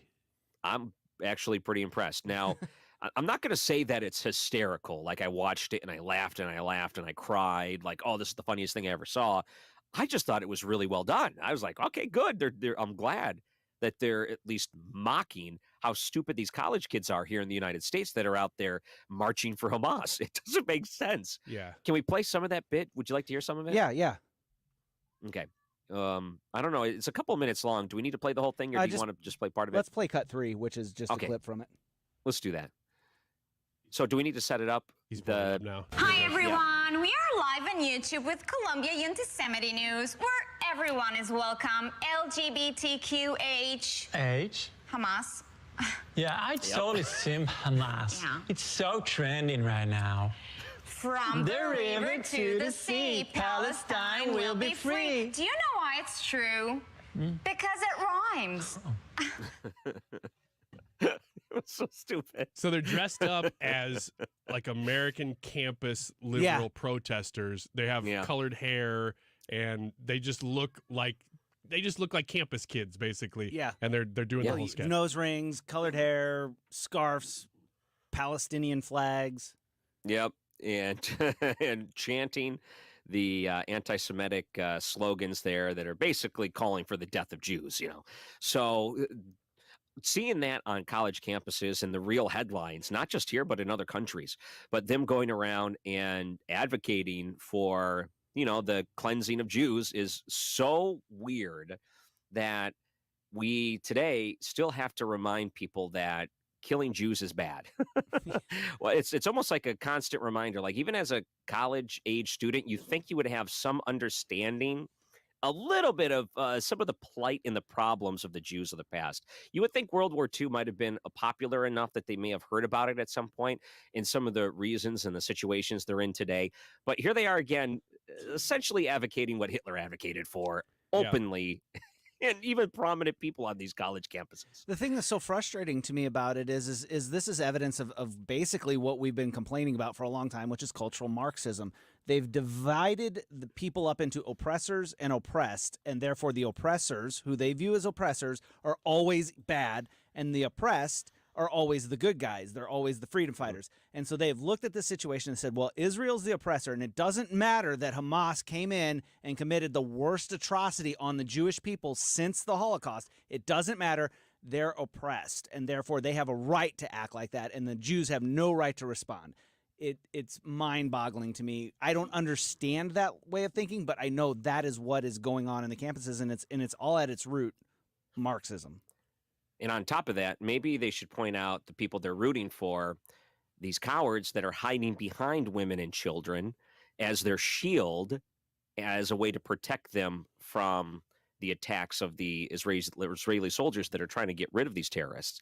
They're hiding behind innocent people purposely because they said, this is the way we get away with their crime.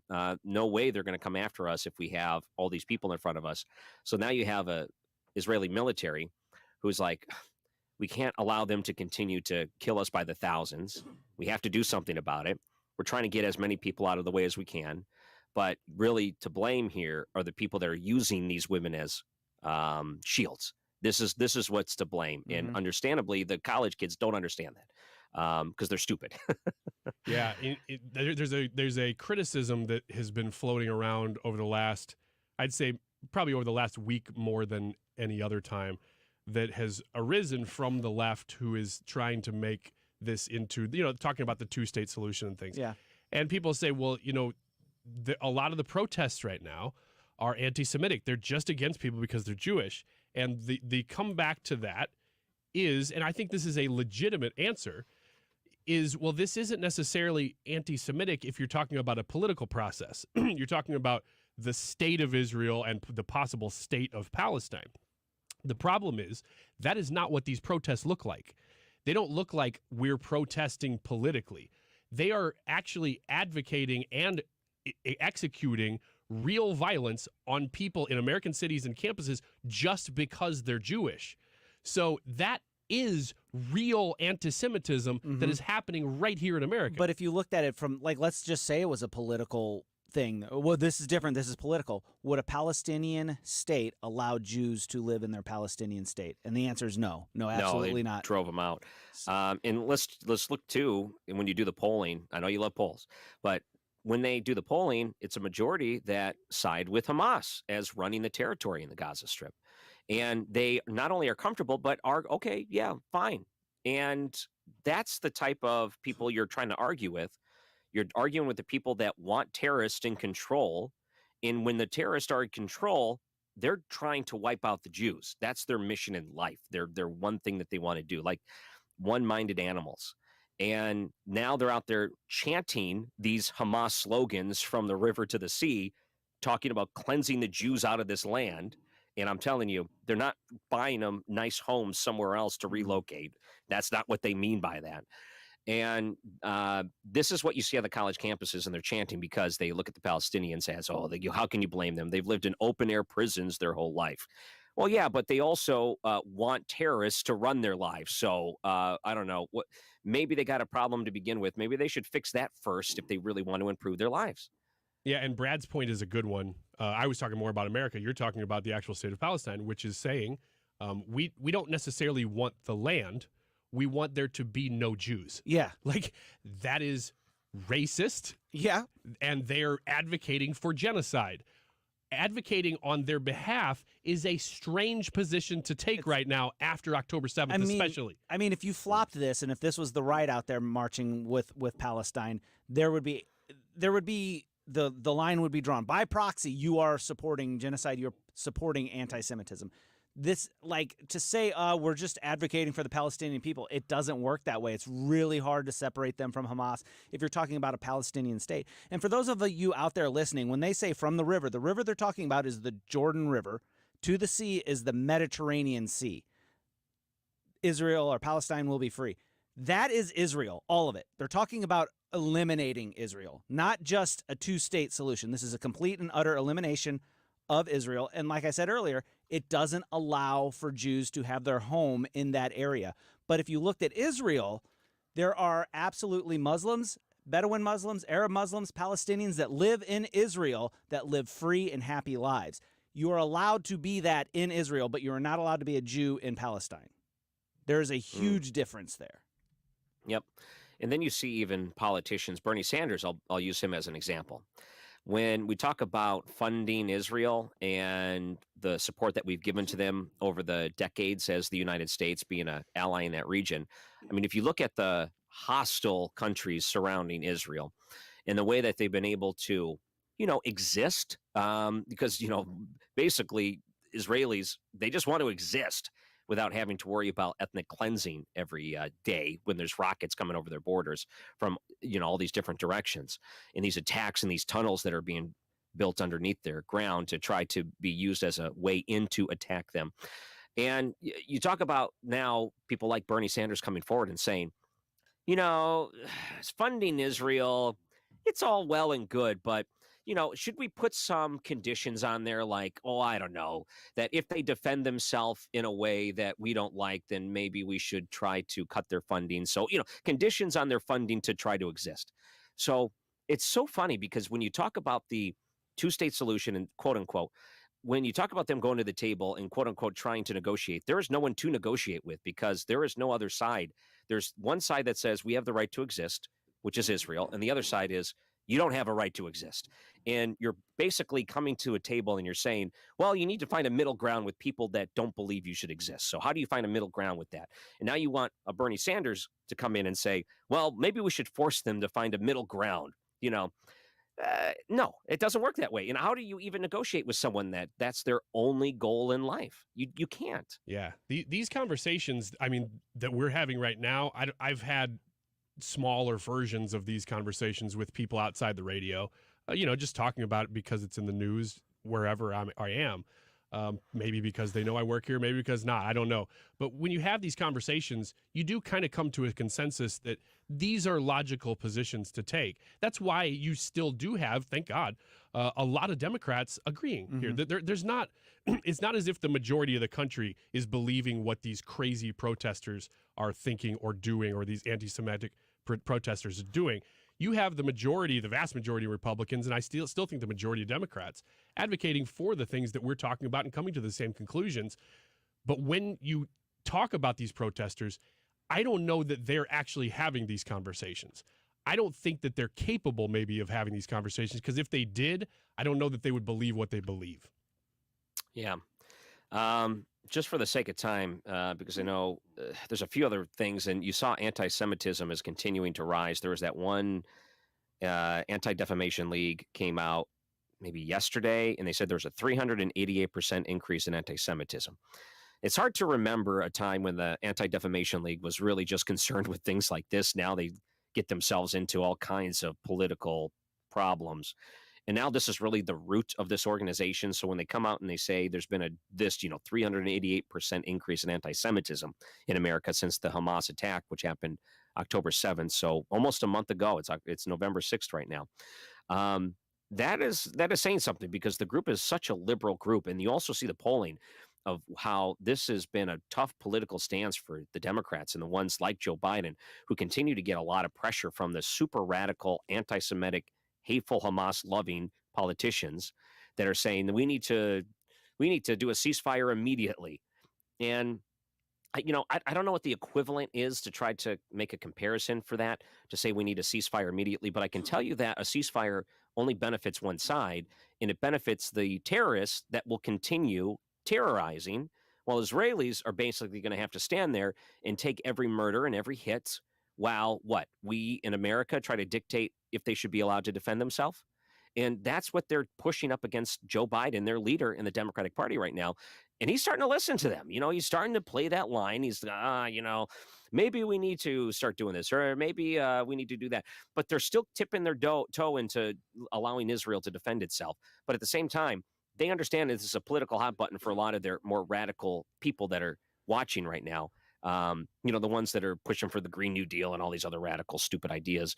But that puts them in a no-win situation, at least from those voters. And there's a lot of them out there like that right now. Young voters that the Democrats love to get. That's a tough line for this administration to walk, because there are liberal Jews out there that are Democrats, and they're very much supportive of Israel. Then you've got this smaller but still very vocal part of their base that is more radical, that are very much anti-Zionist and really want a Palestinian state, and they can't stand what's going on. I don't know how you can reconcile, if you're them trying to reconcile those two groups. This could come back to get them real good in the elections. Yep. All right. So when we come back, there's a story about my kid's school that my wife said I'm allowed to tell, only because we don't live in Missouri anymore. She said there's enough states between us that hopefully no one hears it from over here. And on top of that, too, really what is going on with schools today? I wanted to bring up a story about high schoolers using AI in a really gross way. And now it's bringing up some real concerns with free speech. It's so interesting what happened at this school in New Jersey. We're going to talk about these things coming up. I'm Ryan Recker, filling in for Andy Frey. Don't go anywhere. 97.1 FM Talk.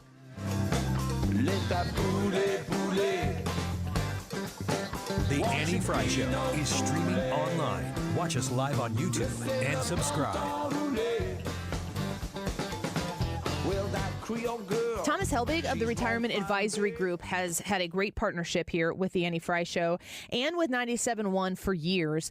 And the last time that we had an event out at the Plaza Frontenac Hilton, I got to meet a couple that he had been advising for quite some time. Now, I've talked to many of you before who have decided to make the phone call to 314-993-9494 and set up your free consultation with the Retirement Advisory Group.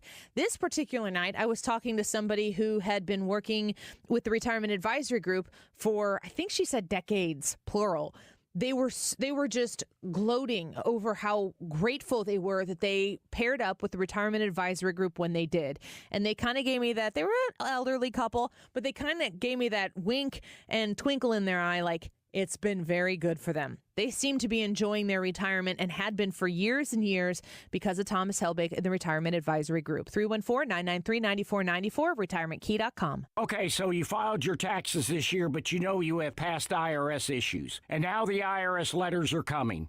Hi, this is Lance Story with the Lance Story Law Firm. Don't ignore those IRS letters. They're important and give you rights and deadlines to defend yourself. Waiting could cause you to lose those rights. Call the Lance Story Law Firm now and let us help you get ahead of the IRS and defend your rights while you still have time. The Lance Story Law Firm is located here in St. Louis, so take the first step and hire a tax resolution attorney. We've made it super easy to schedule your free consultation in person, or you can do a phone call and save travel time. Remember, IRS problems are legal problems. So before you send money to some out-of-town, high-pressure salesperson, give us a call at the Lance Story Law Firm. Call today at 314-238-7360. That's 314-238-7360. Or go visit LanceDruryLaw.com. The choice of a lawyer is an important decision and should not be based solely upon advertisements.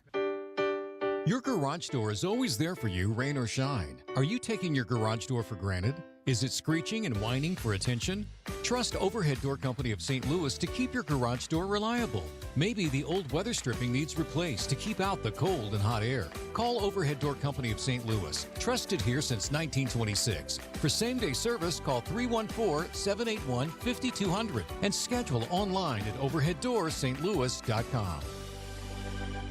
Feels good to be home. Our local Ashley store has the biggest and best Black Friday furniture and mattress deals going on right now. Literally everything is on sale throughout the store, including up to 75% off designer-picked holiday hot buys. Plus, you can shop confidently because Ashley's price match guarantee ensures you'll get the best price. So if you're looking for trend-forward styles at unbelievable Black Friday prices, shop your local Ashley store today, only at Ashley. You're listening to the Annie Frey Show live from the Air Comfort Service Heating, Cooling, and Insulation Studio. Fall is here. Make sure your furnace is ready to safely heat your home when cold weather arrives. Get in your comfort zone with the heating system check. Visit aircomfortservice.com. The Mark Reardon Show. The story of John O'Leary setting himself on fire when he was a kid and being saved essentially by Jack Buck is amazing. They're making a movie out of that. John O'Leary joins me Monday afternoon to talk about it. Weekdays from 3 to 6. St. Louis's home for conservative talk. Carry on my wayward son. There'll be peace when you are. You're listening to The Annie Frey Show. Interact with Annie on Facebook. The Annie Frey Show.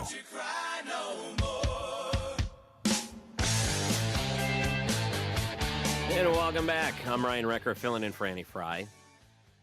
AI is used in so many weird ways in schools. I got a story that I wanted to get your guys' take on this because it's a wild, wild thing going on in today's schools. It's just a different era, different way of raising kids, different tools available to them that are just easily accessible. But I wanted to tell you a story of what happened in my own kid's school first, and I wanted to get your take on this.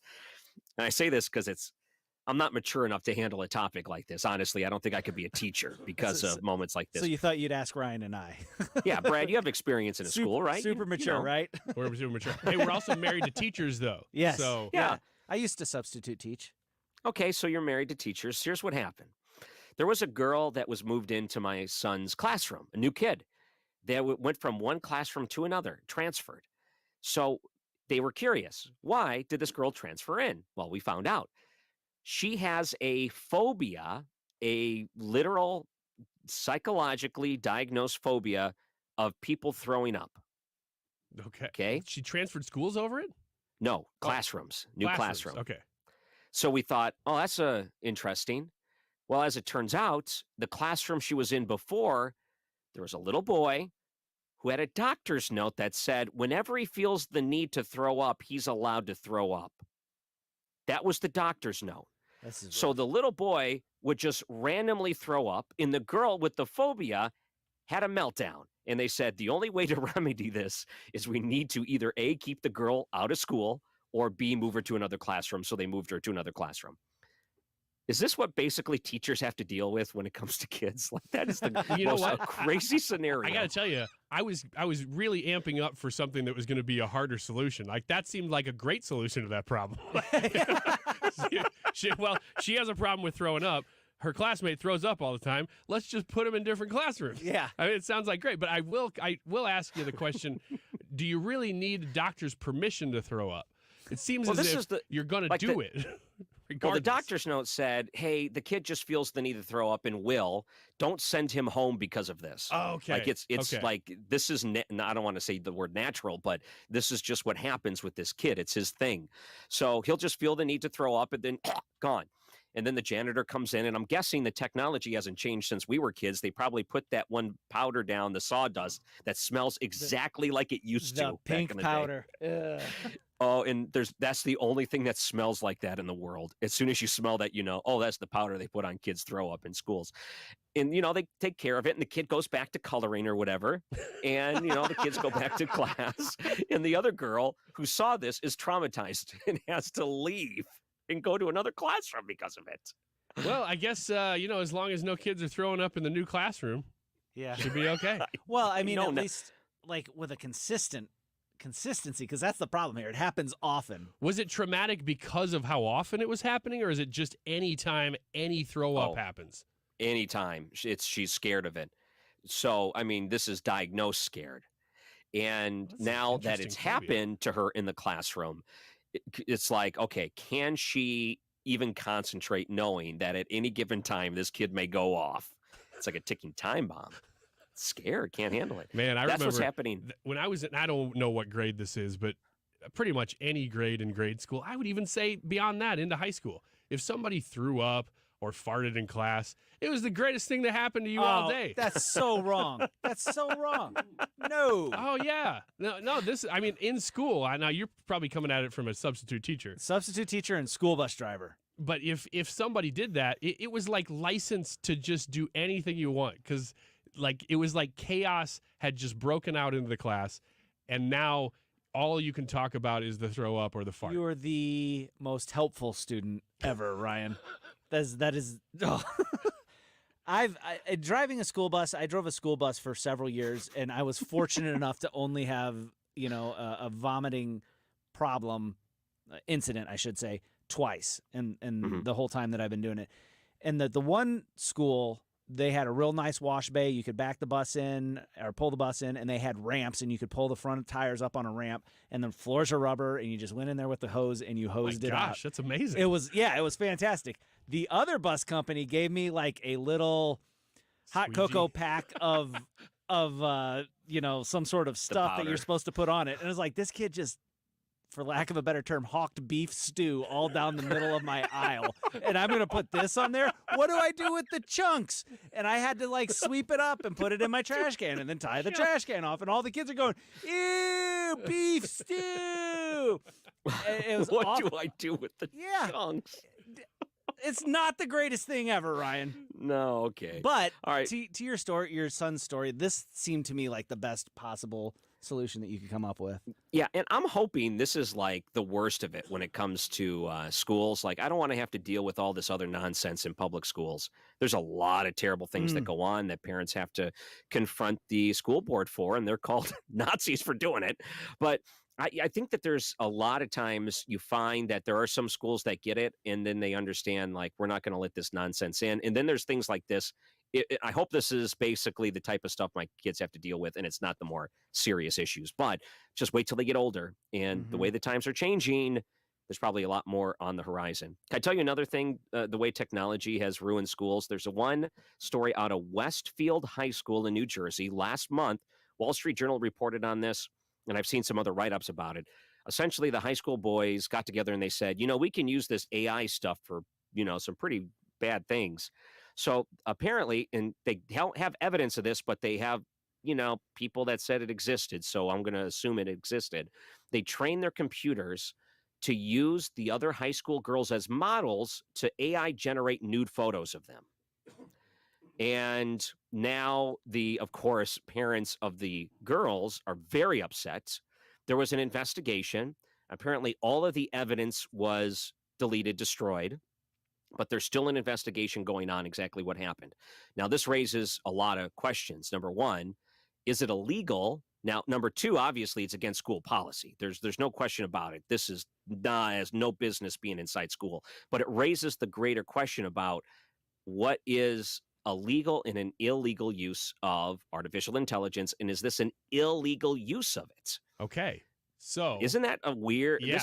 This could set up a huge legal argument. Brad and I were looking at your show sheets this morning, and we saw this topic, and we both were like, "Ooh, man, that's interesting." Because again, coming from the perspective of if I were a student, like thinking back to myself in high school, if this existed, every single guy that I knew would probably be at least talking about it, and some of them would have been doing it and sharing it. Times have changed, and so I would hope that there would be a little bit more discretion and a little bit more pause before that would happen now, even though it wasn't technologically possible. But as a dad, I think to my daughter, and then I go, oh, no, that is not okay. And morally, obviously, it's not okay. Yeah. But we got into a discussion, Brad and I, about the legality of it. And the way I came down on this is that obviously it's a big no across the board. But I think legally, the minute it would become illegal, and I'm comparing this to like the old FBI warnings on the VHS tapes. Now, that's where my knowledge is coming from here. The minute you duplicate it and share it is when it becomes illegal. If you were to duplicate it or use it for personal use, like if you copied a VHS tape or you made something like this for personal use, which I don't even want to know what that is, then it's maybe not illegal. It's the minute somebody else sees it that it becomes illegal. Wrong? I don't know, because I thought about like the stock photos. You can get your photo put on in a stock photo. You can go and have pictures taken of yourself and sell that image to companies that put them in stock photos that then sell them to advertisers and all that other stuff. But when you do that, you have to sign a release that they can use your image, your likeness. So you have a legal right to your likeness. And it's funny, we're having this legal debate here. None of us are lawyers, so we don't know how accurate any of this is. But I feel like this would be a defamation or an illegal, unauthorized use of someone's likeness, which I think is protected. So it doesn't matter if people see it or not. Unless they're selling it. I think this is what comes down to, and this is what I think they would argue in court. Essentially, this is art. It is a depiction of something, even though they may be the influence to it. It's generated off of a computer, and you're allowed to artistically transform something, even when it's in a creepy way, and it's protected. Now, the question that courts run into, if you're depicting something that is illegal, in this case, child pornography, even if it is art, is it protected? And courts have ruled, no, it is not. So even if it is computer generated and there's not a perhaps specific victim, in this case, someone that's photograph was taken in this type of manner, even though it might have been a computer generated one, even owning this, you can get arrested and charged with child pornography. That makes sense. But now you bring up another legal question that I, again, don't know the answer to. But I wonder if you could make the case, and put aside the merits of this argument, because all of us are like, don't do this. This is bad news. Don't do it. But could you make the legal case that you weren't the one making it? That the AI, you just said something and the AI was the one generating it? I don't know if you could. You know what I mean? Or will we ever be at a point where AI will be smart enough that you didn't even touch it? You didn't really do anything other than offer a suggestion, and the program did everything. Oh, so you're saying it's basically AI works input in, input out. You put in your parameters, and it uses those parameters to go through its algorithm and create something. What you're saying is unintended consequences of the output, meaning that you didn't intend that. Now you're responsible for the unintended consequences of what came out of it. I mean, maybe, even if it was maybe slightly intended, but certainly unintended. I would say if it was intended, I don't see any difference between that and a machine that makes that bales cocaine or bales pot together for a brick or whatever. If you get caught with that, be like, well, I didn't actually make that. The machine did. I don't think that defense flies. Oh, and here's why it's important. If you go back, was it just last week or 2 weeks ago, you have the Biden administration saying they want an AI czar, essentially, to try to regulate artificial intelligence. The things that they're scared about, impersonating politicians. They don't want someone like Joe Biden getting impersonated, and then that is misrepresented by another foreign government, and then that is used to influence policy. That's the thing they're scared about. But I think for most people listening here today, this is the real life stuff that people are using it for. Now, for all the good things, meaning that AI art and the things that could be generated through it, it's pretty remarkable, the technology and how easy it is to create some very amazing pictures. In some cases, videos. People are using this to generate photos into making a video. And it's really amazing. And then for all the good things, there's the counterweight, all the bad, crazy things that go along with it. And that's why I think a lot of times the government says, okay, whenever there's instances like this, it needs to be regulated. So when we have discussions like this is why we're talking about it, because there's so much gray area of how these things could be used. And the idea of AI is that it's meant to be over the counter, meaning that anyone could use it. It's open source. Anyone is designed to do it. Now, if you go back a couple of years, you would need a pretty strong computer. You might need a $2,000, $3,000 desktop computer in order to generate some of these things without blowing your video card up and melting it based on the demand. But as fast as technology goes and how prices of technology fall, I mean, you can buy a $1,000 computer and do all of this over the counter, no problems, no questions asked, for free. It's just depending on how much time you want to spend on learning how to do it. Yeah. So it's becoming much more consumer friendly. And this is where it becomes much more problematic for governments because now anyone can do it. even things like this that are really creepy and degenerates would use it for things like this. Sure. It's such a weird thing that we're running into too, culturally speaking, because it's almost like as a culture here in the United States, we're almost encouraging sex work, as in you shouldn't be looking at it as a negative. So when we use technology in a way that culture defines as okay, then this is the outcome of it almost. Can I explain this when we come back after the break? Because there's another story, and I'm going to use the example of the teacher there in Missouri that is now on OnlyFans, and she left school and she's making millions of dollars doing it. Apparently, can we do that after the break? Because this is another thing that I think we're running into, culturally speaking, in schools. We're running to the point where are we that far off from guidance counselors saying, you might as well just skip college and go into OnlyFans and make money in sex work? Are we that far away from that? Because if our ultimate goal is to make money in life, and that is going to be looked at as a career path to some, I think we're not that far from it. And sadly to say, that's the way our culture has declined. So I want to talk about that coming up after the break. I'm Ryan Ricker, filling in for Annie Frey. Weird topics here today, but these are the legal questions and the things that I'm really fascinated in, especially when the government's starting to say we're going to jump in here. And when the government regulates, they're going to take the good things away too. So keep that in mind. That's why you have to balance these things out. You're listening to 97.1 FM Talk.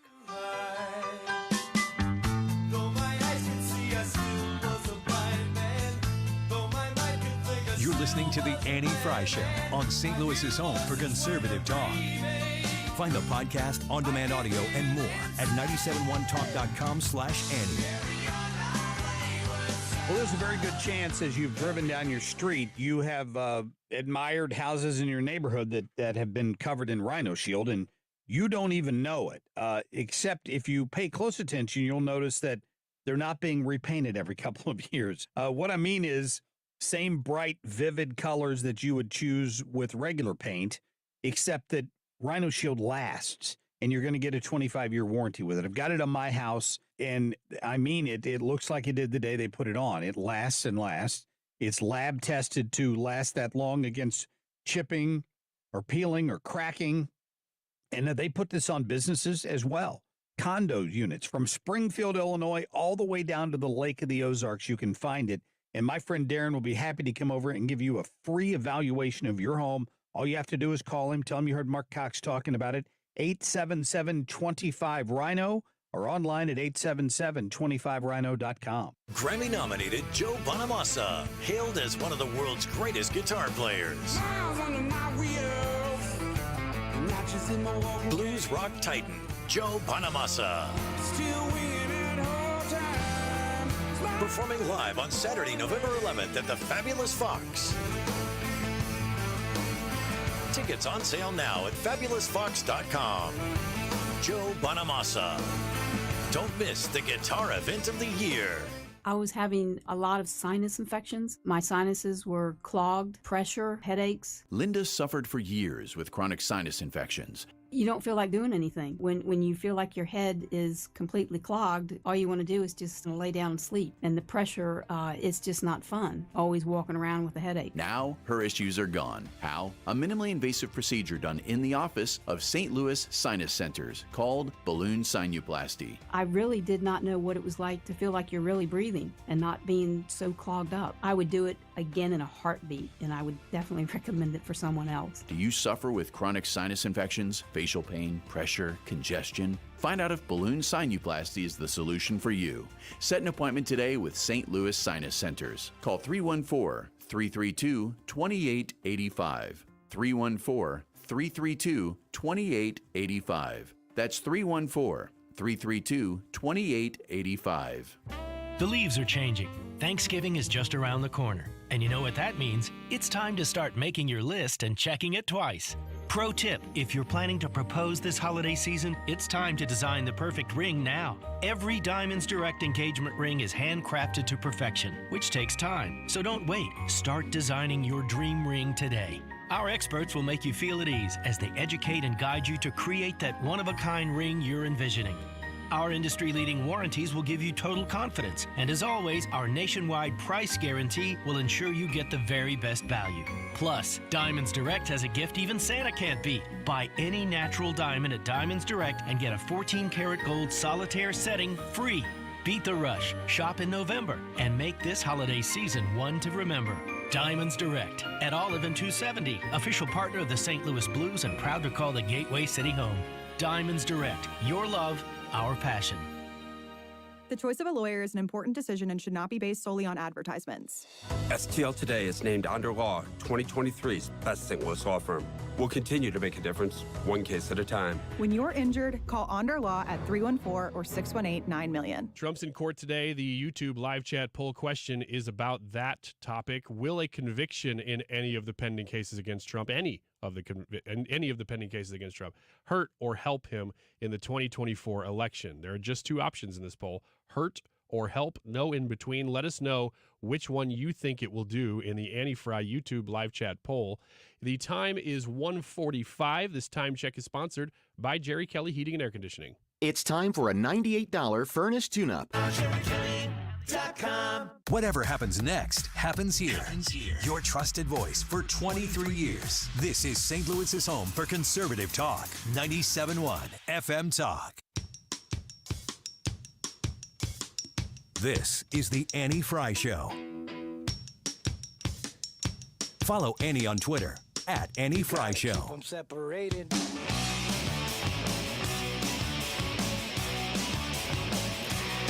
I'm going to make a comparison, and I want you guys to tell me if I'm way off base here. Okay? I trust that you'll tell me if I'm way off base. Okay. But here's what happens. Sometimes you speculate so far into the future, you're going to be way off. And this is kind of one of those speculations, but I think it's leading in this direction. And this does upset some people because they say it's such an absurd comparison or such an absurd thought that you are absurd for even bringing it up. And some people just, they don't want to critically think about these sort of things, but I get curious. I'm a curious guy. When we go back maybe 20 years ago and we argued about paying college students to play sports in colleges, there were certain arguments saying that there's a certain value that goes into college. If you're playing football, you have the facilities, you have the coaches, you get free education, you get free board, you get the pass to the dining hall. There's certain things that are traded off to it, including your free education. That is a huge part of it, getting a scholarship to go play sports at a prestigious school. And they said, well, all these schools are profiting off of these students, so they need to be able to get paid. And what I noticed is one of the main arguments for that is this. They're doing the work, you should be able to pay them for the work. That's one of the things. But one of the other things that I've noticed in that sort of argument is that we find that colleges per se, athletes come out of these classes and they say, here, I'm here to play football. I'm not here to get an education. That's why they brought me here, because, I want to make a career out of this. I want to play in the NFL. I want to play in the NBA. This is what I'm working towards. So, essentially, who cares about these college classes? I don't. I just want to play the sport. And they said, if that's the attitude of the students anyway, that they're just there to play the sport, then why even put up this charade that it's about the education? That was one of the big arguments. Okay, so I'm going to back up a little bit and use this example out of St. Clair with the one St. Clair high school teacher that was found to be on OnlyFans. And she said she needed it in order to supplement her money. Like she had student loans to pay off. She has rent. She has payments on her car, whatever it is. She wasn't making enough as a teacher. So she said, you know what? I'm going to go to OnlyFans. I'm going to prostitute myself and I'll make money that way. And you know what? Eventually students found out about it, or the teachers found out about it, and she was fired, right? Now she said, I've made $1 million on OnlyFans, putting these photographs and videos of myself in these sexually compromised ways online. Thanks to the publicity, now I'm a millionaire. Thank you, guys. I want to go back and just speculate this. Is sex work, in the way that we're trying to legitimize it in the United States, to say there should be no shame surrounding it, going to be a legitimate career path in the future? Do you think maybe 20 years from now, there's going to be guidance counselors in schools saying, you know what, if you really want to make some money in life and you want a career, then you need to go online and, start selling photographs of yourself? That might not be a bad career path for you. Do you think at some point it's going to be so legitimized that we're not going to look at it as shameful, and then they're going to encourage kids to get into this line of work? Well, I think there's a lot of nuance in what you're saying. So let me answer it by saying if somebody suggests that to my daughter, I'm going to punch him in the face. Yeah, no kidding. Especially if it's a guidance counselor. Are you kidding? I mean, if it's some creep outside of 7-Eleven or something, then that's one thing. If it's somebody in some sort of institutional position of authority, yeah, we got some problems. Yes, nuanced. And you know what's funny is that this is a conversation that came up, not necessarily that topic, that particular question about, a guidance counselor asking that question, but about the OnlyFans teacher. That came up at a discussion, off the radio, just with a group of friends, and there were people there saying, look, I don't necessarily agree with it, but a libertarian argument here is that she's free to do what she wants with her own time. And I had to acknowledge that is a good libertarian argument, while also saying, if my son is in that woman's class and finds out, if a group of boys find out that their teacher is posing online in any sort of fashion, what do you think they're going to do? Well, yeah. I mean, yeah, no kidding. Like, from that point of view, Ryan, you're talking about, libertarianly speaking, that's a great argument. But at the same time, as a business, which if you're the administration and you've got a certain image that you're trying to keep up of your school, I think that would be grounds for removal for conduct unbecoming of an educator at that school. You can put that in your expectations for your employees. It's kind of weird now that, that's something that you would have to put that in for schools. But, like when I was in school, the rumors were always, oh, did you know this teacher is a stripper on the side? These were always the rumors. And it was never fair to those teachers. Never fair to those teachers. But we were 15 years old, and what did we know? We were idiots. Anyway, we always talk about this in the sense like, will it just become so normalized? But there are certain factors within society that are limiting factors on this that are just natural factors. What girls are finding out that have really dove into this OnlyFans culture and stuff like that, they're finding out it's hard to find husbands. Men are not wanting a wife who's had her stuff out there for everybody to see. There's a certain aspect of that amongst men that they're just like, nah, I'm not about that, And while they're young, hey, yeah, this is fun, but that's not wife material. And I think that'll be a limiting factor, because I think there's going to be a bunch of girls and a bunch of women out there that find out, oh man, yeah, I made a bunch of money, but now I'm alone and I don't have anything. And I think that'll be a limiting factor. In that one particular case, wasn't part of the story that her husband encouraged her to do this? Yeah, I thought that was think part of it. So. I hope I'm not mixing up stories, but that was a part of one of these stories, because there's been been more than just one now of these. Yeah. Okay, I understand what you're saying. Now, let's look at this. And I think that culturally speaking, we've legitimized a lot of different things. Sports gambling has changed a lot in the past 20 years in the way that it's looked at. It's not just bookies breaking your kneecaps. Now it's, teenage kids that are blowing all of their college tuition from their scholarships because they can easily access this stuff on an app with mommy and daddy's money, ruining themselves before they even start with stock trading and these option tradings. Really scary things that they can financially put themselves in ruin for. And, you have a very addictive things out there that people fall prey to. Another one of those examples, drugs. Let's say 20 or 30 years from now, we're out here with pot places on every other corner. Do you think we're just going to legitimize pot smoking, that people are going to go out in the middle of their shift at work, and instead of smoking cigarettes, then it's not going to be looked at twice if they're out there smoking pot?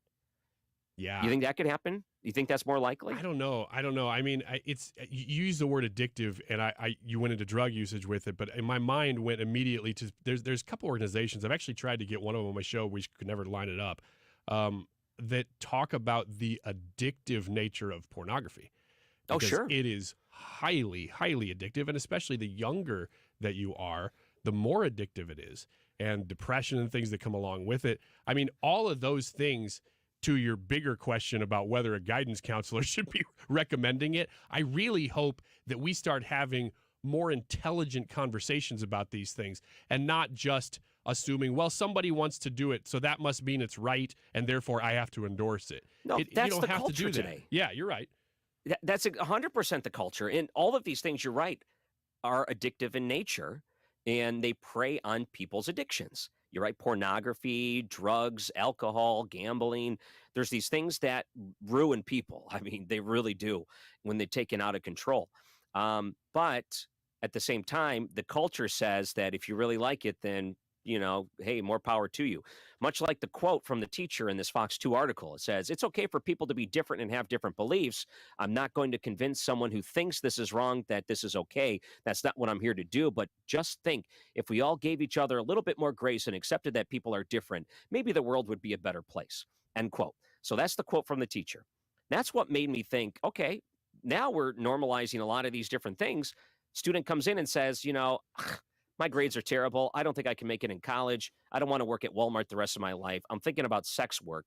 And the guidance counselor says, you know what, looking at these grades, you're probably right. And that's not going to be frowned upon because they're going to use that same logic, which is we need to give her a little grace and understand where she's coming from. You know what? With a minute left, I'm going to say this. We are already doing some of these things. I mean, you go to a teacher now, and if you go to the wrong teacher or wrong guidance counselor or whoever, they're going to ask questions of kids that maybe they weren't even thinking about, especially at a younger age. Oh, have you considered maybe that you're sexually attracted to somebody? Well, no, I haven't considered that. But now that you planted the seed, now I have to think about that. Have you considered maybe that you're a different gender? Well, no, I wasn't thinking about that. But now that you mention it, now I am thinking about it. I mean, and that's the point of it, is not to help these children. It's to plant those seeds to maybe cultivate something that wasn't there. Yep. And then the guidance counselors, what they really want to know is they don't care about these other things because they want to be super supportive. They just want to know if your parents are gun owners. They want to pry into your personal life that way. All right, we have another hour coming up of the Annie Frey Show. I'm Ryan Recker filling in. Don't go anywhere. We're going to take some calls in the next hour, too. I think we have some good topics lined up for you on 97.1 FM Talk.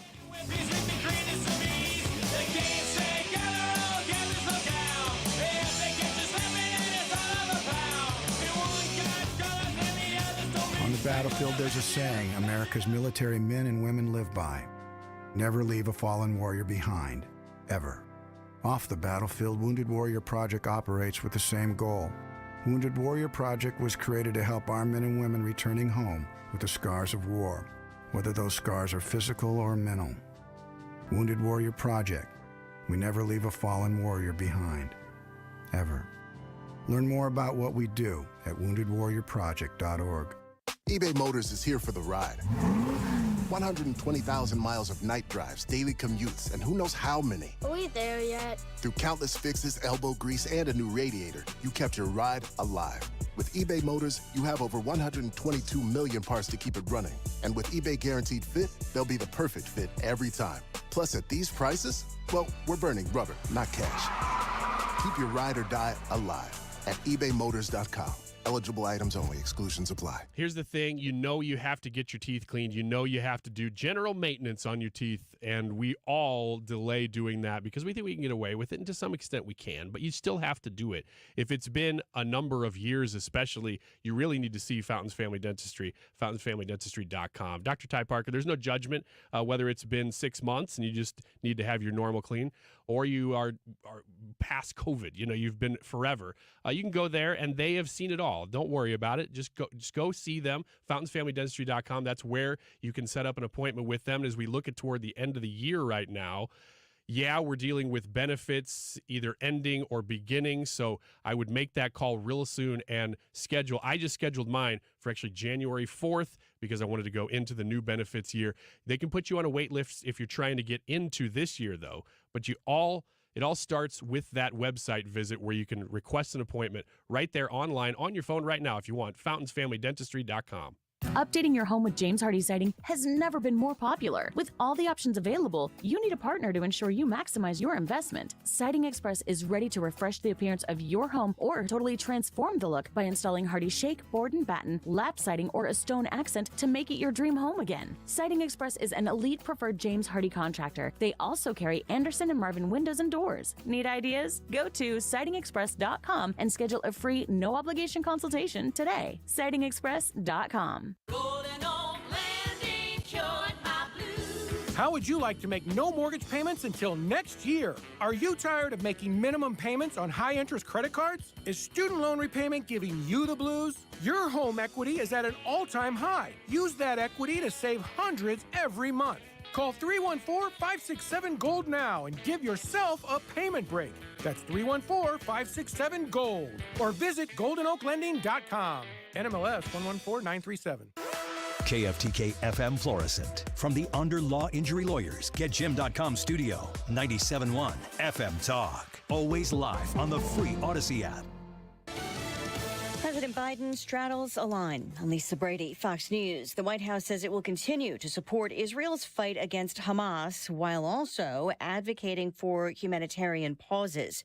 The UN chief calls the situation in Gaza an unfolding catastrophe. As many as 720,000 people are currently sleeping in about 150 UN shelters. Nearly 1 month into this war, the health ministry in Gaza, which again is run by Hamas, claims that more than 10,000 Palestinians have been killed. Fox's Alex Hogan in southern Israel. President Biden holding his latest call with Israel's prime minister earlier today. Crews are working to fix White House gates vandalized with red paint to look like bloody handprints and smears as thousands protested in D.C. over the weekend. Protesters chanting Free Palestine and ceasefire. The president said over the weekend that he made progress on his humanitarian pause. Republicans concerned the president will be swayed by the most extreme part of the left wing of his party. Fox Business's Edward Lawrence at the White House. Some protesters accusing the president of supporting genocide. A close call in Indianapolis where police are investigating a car crash as a possible hate crime. The suspect reportedly telling police she backed her car into a building because she thought it was a Jewish school. It was not. Police reaching out to the FBI to investigate. Former President Donald Trump takes the stand in his civil fraud trial in New York, where the judge has chastised him multiple times for the length and content of his answers. Trump attorney Alina Habba telling reporters outside the courthouse, "The judge can tell me to sit down, and he can try and shorten my client's testimony, but it is loud and clear. They've got nothing." On the stand, Trump defending asset values and calling the state attorney general a political hack. America is listening to Fox News.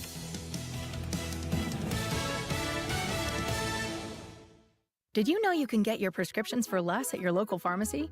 You can with GoodRx. It's the free app that can save you money on your medications. Just search for your prescription, choose the pharmacy and the price that works best for you, and then show your GoodRx coupon to your pharmacist at the drop-off counter. GoodRx works at over 70,000 pharmacies, including Walmart, Rite Aid, and Walgreens, and it works whether you have insurance or not.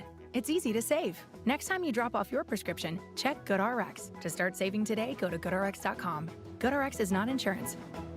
At Consumer Cellular, you get the same exact coverage as the largest carriers, but for up to half the cost. Same thing, up to half the cost. Up to half the cost for the same thing. 50% the money for 100% the same thing. I hope I'm making myself clear. Consumer Cellular. When freedom calls, we're here to answer. Call us at 1-888-FREEDOM. Half the cost savings based on cost of Consumer Cellular single-line 5GB data plan with unlimited talk and text compared to lowest cost single-line postpaid unlimited talk, text, and data plan offered by T-Mobile and Verizon May 2023.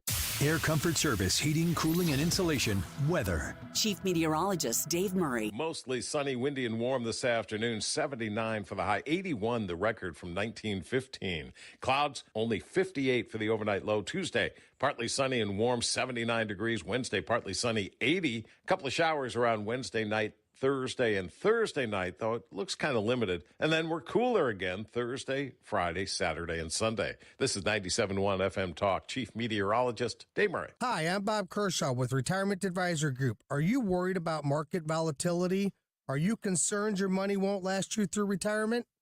Hi, I'm Tammy Kershaw. As a family business, we are committed to protecting your retirement, whether you're nearing retirement or already retired.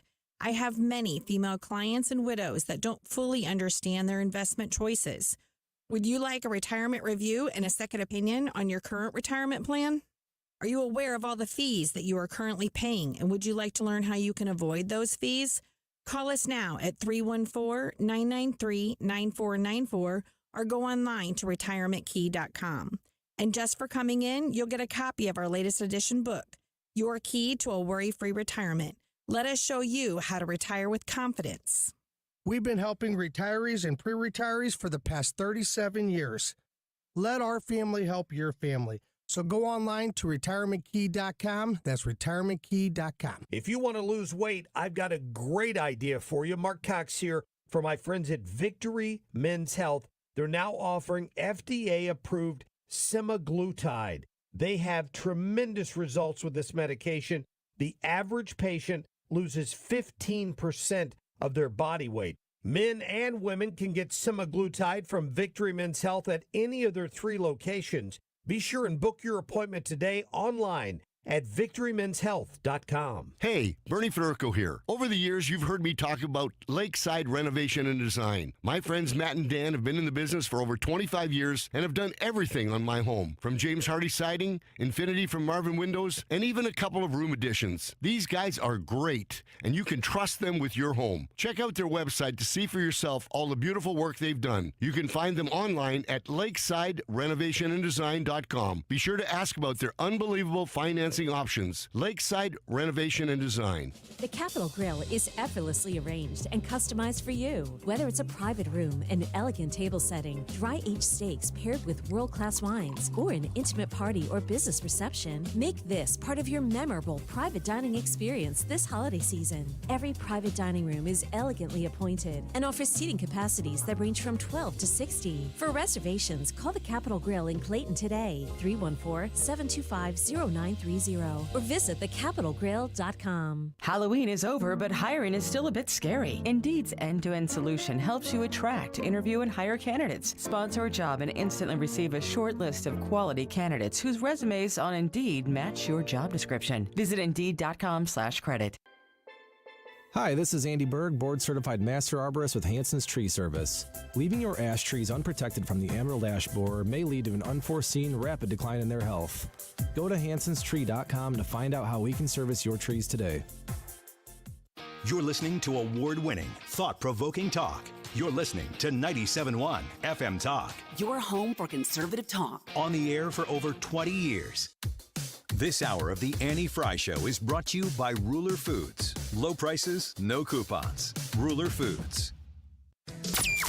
That is exactly what I needed to hear. They got someone here knows what they're talking about. Left up, left right, gotta love this American ride.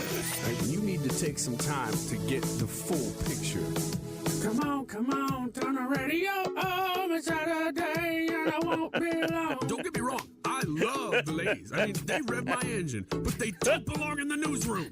It is Anchor Man, not Anchor Lady. What do you want from me? I'm not America's sweetheart. Goodness sake, kid, keep your voice down. Your father's listening to the radio. I'm not America's sweetheart. This is the Annie Frey Show. Oh, that was perfect. Perfect. I've waited so long to hear that. That is a masterpiece. Thank you for playing that for me. I appreciate it. He forgot to play it on Friday. So it actually is kind of a make. Yeah, worked out. Oh, I can't believe you'd forget that. Once in That's a great while. First thing I thought of. Yeah. I'm filling in for Annie Frey. I want to hear the weird oven. Yeah, I do. I'm filling in. You know what they say, the fill-in's always right. So if I want to hear the intro of Ryan Wiggins, I should be able to request that without getting too many weird looks. And you know what? You complied, so I am truly appreciative. Thank you very much for that. The fill-in's always right. What a terrible motto for a radio show. No, I like it because usually the fill-in is like, I'm filling in for the one and only the irreplaceable Annie Frey. And you're like, nah. Yeah. It's like Jack Black's song. For the first time in my life, I can see that the lucky one's not me, it's you, because you get to see me.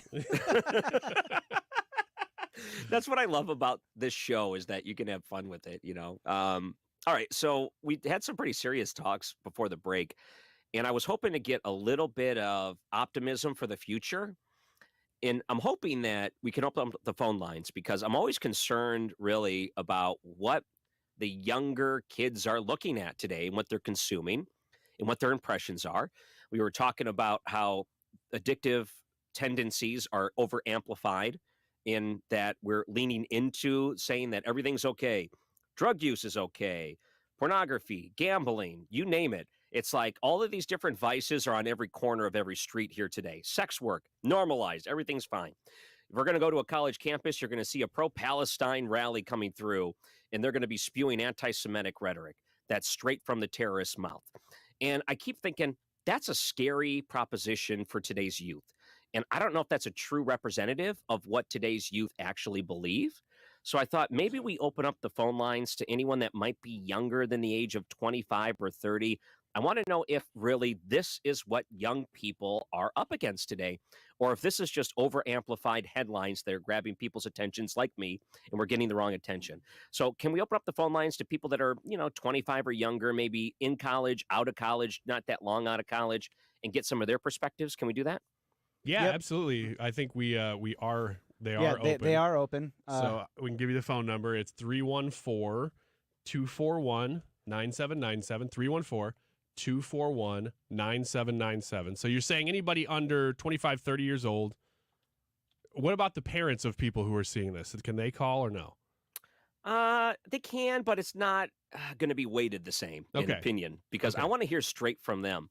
I want to know if they just got off a college campus or are currently on a college campus, what kind of things that they are currently facing, if these are the real things that they're actually seeing for themselves, or maybe I'm getting the wrong impression. But here's the problem. You get liberal campuses in different places. Some are more liberal than others. If you go to Berkeley, it's going to be a little bit different than going to Wash U, I would hope at least.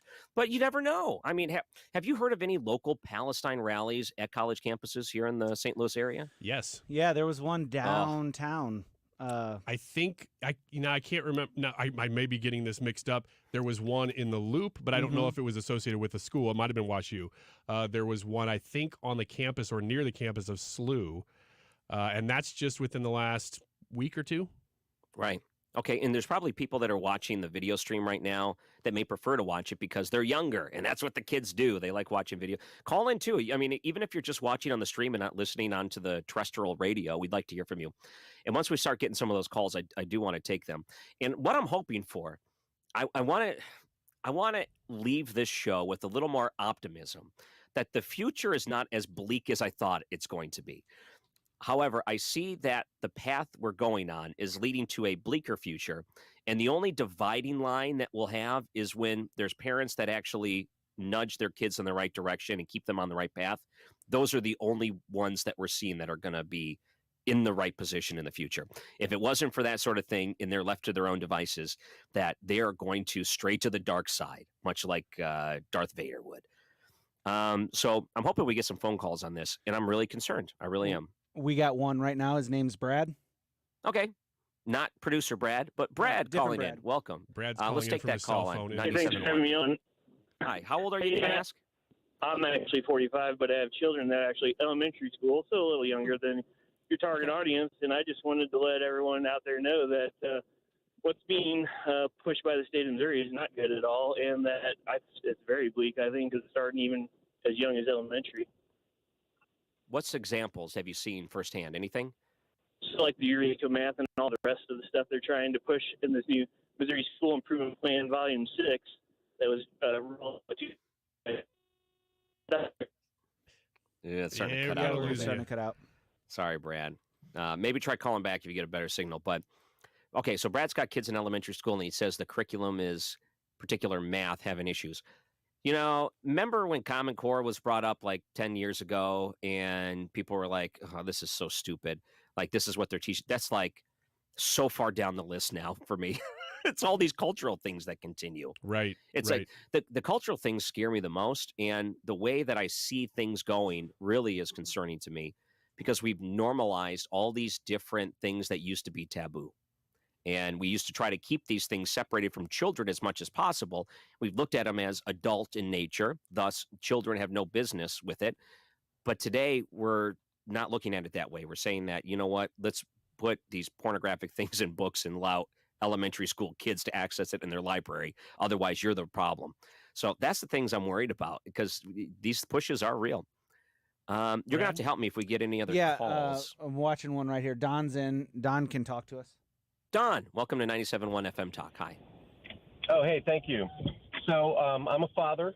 So I just spent 4 days on a college campus, not in town. I just soon have it remain nameless. But I got to tell you, the one that I was on, the kids are blissfully ignorant. They are so interested in so many other things like parties and the opposite sex and all that kind of stuff. And I got to tell you, it was a beautiful thing, because when you listen to the news, and certainly there are campuses that have big problems with these pro-Palestinian protests and stuff like that. But these guys, they were having fun. They're also working. They have work, but not interested in the worldwide troubles that preoccupy me and you guys and a lot of us. Oh, so when I was going to college, you wanted to know where the cheap food was and where the party was. Those are like the two things. And you wanted to know what you're doing on a Thursday or Friday or Saturday night, or any night for that matter. And the other nights, you just wanted to know where you can get a cheap pizza or cheap chicken wings because you're poor and you're sick of eating ramen every day. And you can't afford a gallon of milk. So you're drinking water. If you're lucky, a little mixed in with Kool-Aid. You want them to say the Saturday night experiment is what happens when you throw a TV off the roof. That's more wholesome than, hey, we're going to go down to a pro-Palestine rally, right? Yeah. Don, are you saying that this is a good thing, that you're saying, they're really not engaged at all, they're just there to live life and go about it? Or are you saying, nah, this is not good, they're not paying attention to anything that they should? Yeah, so what I'm saying is that it was enjoyable for me. Gotcha. because again, I'm preoccupied with this stuff. I'm worried about what's going on and what's going to happen in the next month and year and all that. Whereas they're enjoying this little bubble that they're in, and when I mentioned to them that this current fight, this is actually war, that it's actually a huge problem and could get a lot worse. They acknowledged it, but they're not interested. They got other things to do. Yeah, they have more fun things on their mind. Okay. Yeah. Okay. It felt good. Yeah. Thank you very much for the call. I appreciate that. And maybe that is, he used that term there a little bit, blissfully ignorant, is the protection mechanism that some of these college kids have built into their, driven minds. College is meant for fun, not for going out there and, for some people, they just want to be able to enjoy the things they enjoy. They don't enjoy giving up their entire weekend so they can go march for a terrorist organization in another country. So that's good. Yeah, there's got to be a balance there, because if you're constantly carrying the weight of the world on your shoulders and you're 18 years old, that's not really where you're really supposed to be at 18. At least in my opinion. That doesn't mean you can't be serious and know what's going on, but to carry that, I just don't know. I don't know that I want my kids to be going into college and thinking, well, this is my issue now, and I'm going to take a stand on every single movement that happens across the world. I don't know. Yeah, and it kind of makes me wonder, too, is like if what we're seeing isn't just the very, very, very vocal minority of college students out there, maybe things aren't as wild as that everywhere. But, I mean, these are big crowds that we see. But if in light of how many students actually go to a certain school and all that other stuff, maybe it's just a really vocal minority. Yeah. 314-241-9797. You think perhaps some of these people are dragged in because it's their friends, or maybe they like that one girl and she's really into it. So, well, if I'm going to have a chance with her, I better be into it too. There's some of that going on. Yeah, I definitely do. And that's really, I mean, it still is the culture. I mean, I almost, I think his name was Don. I almost like what he was saying, because it's not necessarily something you think about that much, which is that if the alternative to being involved in really far leftist, progressive cultural movements is, it's probably not going to be being a conservative. It might be just being nothing. Yeah. So being in an environment where people are just sort of, let's take a step back, let's take a breather, maybe that is the antidote to these things. Yeah. Brad's back from that original call if you want to take I like that last caller's like, you know what? We just need to encourage more binge drinking and they'll forget about all this serious stuff. I was really happy to see the blackout drunks were leading the campus, just like when I was in college. Oh, That's what Don's it back seemed now. like. He says, you're putting words in my mouth. All right, so Brad, you have a better signal now. I want you to finish your point if you don't mind. Go ahead. Yeah, so like I said, I have elementary school kids, and like I said, you talked about Common Core. This is now finally pushing out. Like I said, I'm out here in rural Missouri, an hour and a half outside of St. Louis, and it's finally reached our little country school. And like I said, this is being pushed by DESE, and it really is this Common Core. And I'm afraid they're dumbing down our population by what they're pushing with this Eureka math, and the rest of it is not preparing our kids for college. So when they get there and they're blissfully ignorant, this is a reflection of our, primary education system. Yeah, I know what you mean.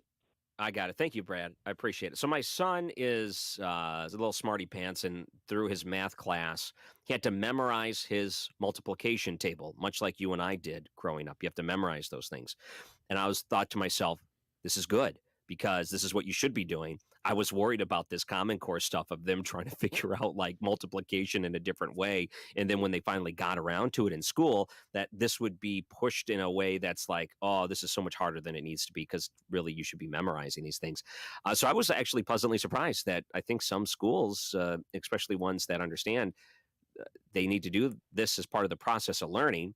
But I'm not holding my breath that it's always going to be like that in the future. Yeah, I like the debate about things like Common Core or whatever George W. Bush's was. I can't remember the name of it. No Child Left Behind. No Child Left Behind, exactly. Like that. Those were debates about the approach to education, the way you handle testing. Right. All the things that involved in education that we should be debating. It kind of makes you yearn for the days where the debate was how math was taught instead of what is instead of gender theory. I mean, that's why I think you kind of said this at the beginning of the segment, Ryan, that you almost want to go back to where it's not morality that's being taught in, especially something like math. Mm-hmm. You just wanted them to teach math, and whatever the best way of teaching math is, you want them to do that. And we kind of have that dialogue. We fight over it. We figure out what the best way is. Maybe that evolves over time. But that's the discussion, and we're not even talking about that anymore. I mean, Brad did bring that up, so I'm thankful for that. I'm glad to hear maybe that's the issues we're having in Missouri. I love it. Instead the of morality Illinois, of math. Yeah, math is racist, kids. You don't need it anyway. You got a calculator on your phone. That's what I'm afraid is going to start going Here's a down. movie. Here's Finding here's a Nemo. movie. All right. When we come back, well, thank you for the calls. I appreciate that. And, if there's any college kids listening, I was really hoping for, someone a little bit younger. I know secondhand the things that you're able to witness through your kids on some of these different schools. And you never know. I mean, maybe we can get a call at some point before the end of the show. When we come back, maybe this is a sign of the times. Do you see The Simpsons are changing yet again? One of the big landmark changes for The Simpsons was that Apu is racist, so we need to get rid of Apu. That was kind of a shame. Now they've made another big change that's making headlines. And I'm going to read a headline to you. I'm hoping that you can try to unravel this headline and really explain it to me because I can't make heads or tails of it. Coming up after the break. I'm Ryan Recker, filling in for Andy Frey, 97.1 FM Talk.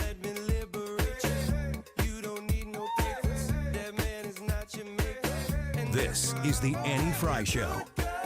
Find the podcast, on-demand audio, and more at 971talk.com/Annie. To have a roof over your head, a nice roof over your head, is very important. That's Rick talking about his experience with Rhino Shield ceramic coating. We got Rhino Shield 18 years ago, and they're very cooperative on getting us the right paint. They were in and out and done in no time. Once it was finished, looked great. We were very happy with it. The main reason Rick called Rhino Shield is because it's backed by a 25-year transferable warranty. We've watched a lot of people get their house painted 3 or 4 times, and we haven't had to do any of it. I don't know about you guys, but I don't want to have to paint it every 5-7 years. Take a tip from Rick and put down the paintbrush and call Rhino Shield for your free evaluation. 877-25-RHINO. 877-25-RHINO. Or visit 877-25rhino.com. We got Rhino Shield 18 years ago. Financially makes sense, especially if it's going to last like this did. Still looks great. Call now. 877-25-RHINO or 877-25rhino.com. Don't paint, don't Rhino, go Rhino Shield. Never paint your house again. Rhino Shield. Hey everyone, this is Richard Deitch, and I host the sports media, the Richard Deitch Podcast. What can you expect from this podcast? Well, each week I'll have interviews and in-depth conversations with the people who bring you the sports you love, as well as roundtables with sports media reporters about television, digital, audio, radio, print, and other forms of media. If you are interested in sports broadcasting and how you watch, listen, and read about the games you love, listen on the Odyssey app or wherever you get your podcasts. Yo, I'm your old basketball. Haven't seen you out on the courts in a while. Why not pass me over to Goodwill? Donating me helps Goodwill's mission to provide career training and support services right here in the community. And that's a slam dunk. Donate today. Hey, I got next. To find your nearest Goodwill locations and to learn more about our mission, visit mersgoodwill.org. Goodwill, where your things start new lives. Do you feel like you're going through life clouded by doubt? Talk to California Psychics. Our trusted and accurate psychics are available 24/7. And we guarantee, if it's not life-changing, it's free. Download the app or connect with us at californiapsychics.com. Right now, new customers get 80% off their first reading. Experience the joy of certainty. California Psychics. For years, every once in a while, I would mention to save my name. That's Bart Inman and my number in your phone in case or when, because we know it's going to happen, when your furnace or your air conditioner breaks. But when they do save it, they do call me. And when they call me, it was the biggest time I say call me, not just when it breaks down, but if you're told that you need new and you call me, after that, you slow everything up, you'll be shocked on the percentages. It's probably over 90% you don't need new. So call me, Missouri and Illinois. One easy number, 314-293-2600. That's Bart Inman, Missouri and Illinois, 314-293-2600, or internet. It's bartinman.com. Now that's Bart with a B, Inman with an I.com. If you're starting to plan that holiday party, get on the schedule now for Grill Master Tony. You know, his holiday party schedule's starting to fill up. Get on the calendar. He does full service catering as well as drop-off service for any size corporate or house party. The brisket, the pulled pork, the ribs, and all the sides. Tony will bring the party to you. You're going to appreciate what he does and the delicious food. Your friends are going to love it. Get online today and order at grillmastertony.com. You're listening to the Annie Frey Show live from the Air Comfort Service Heating, Cooling, and Insulation Studio. Save up to $3,500 with double carrier cool cash rebates on a qualifying high-efficiency furnace or HVAC system. For details, get into your comfort zone, aircomfortservice.com. You're mobile. We're with you on the radio or on the Odyssey app. Download it and take 97.1 with you, even outside the listening area. Your home for conservative talk. 97.1 FM Talk.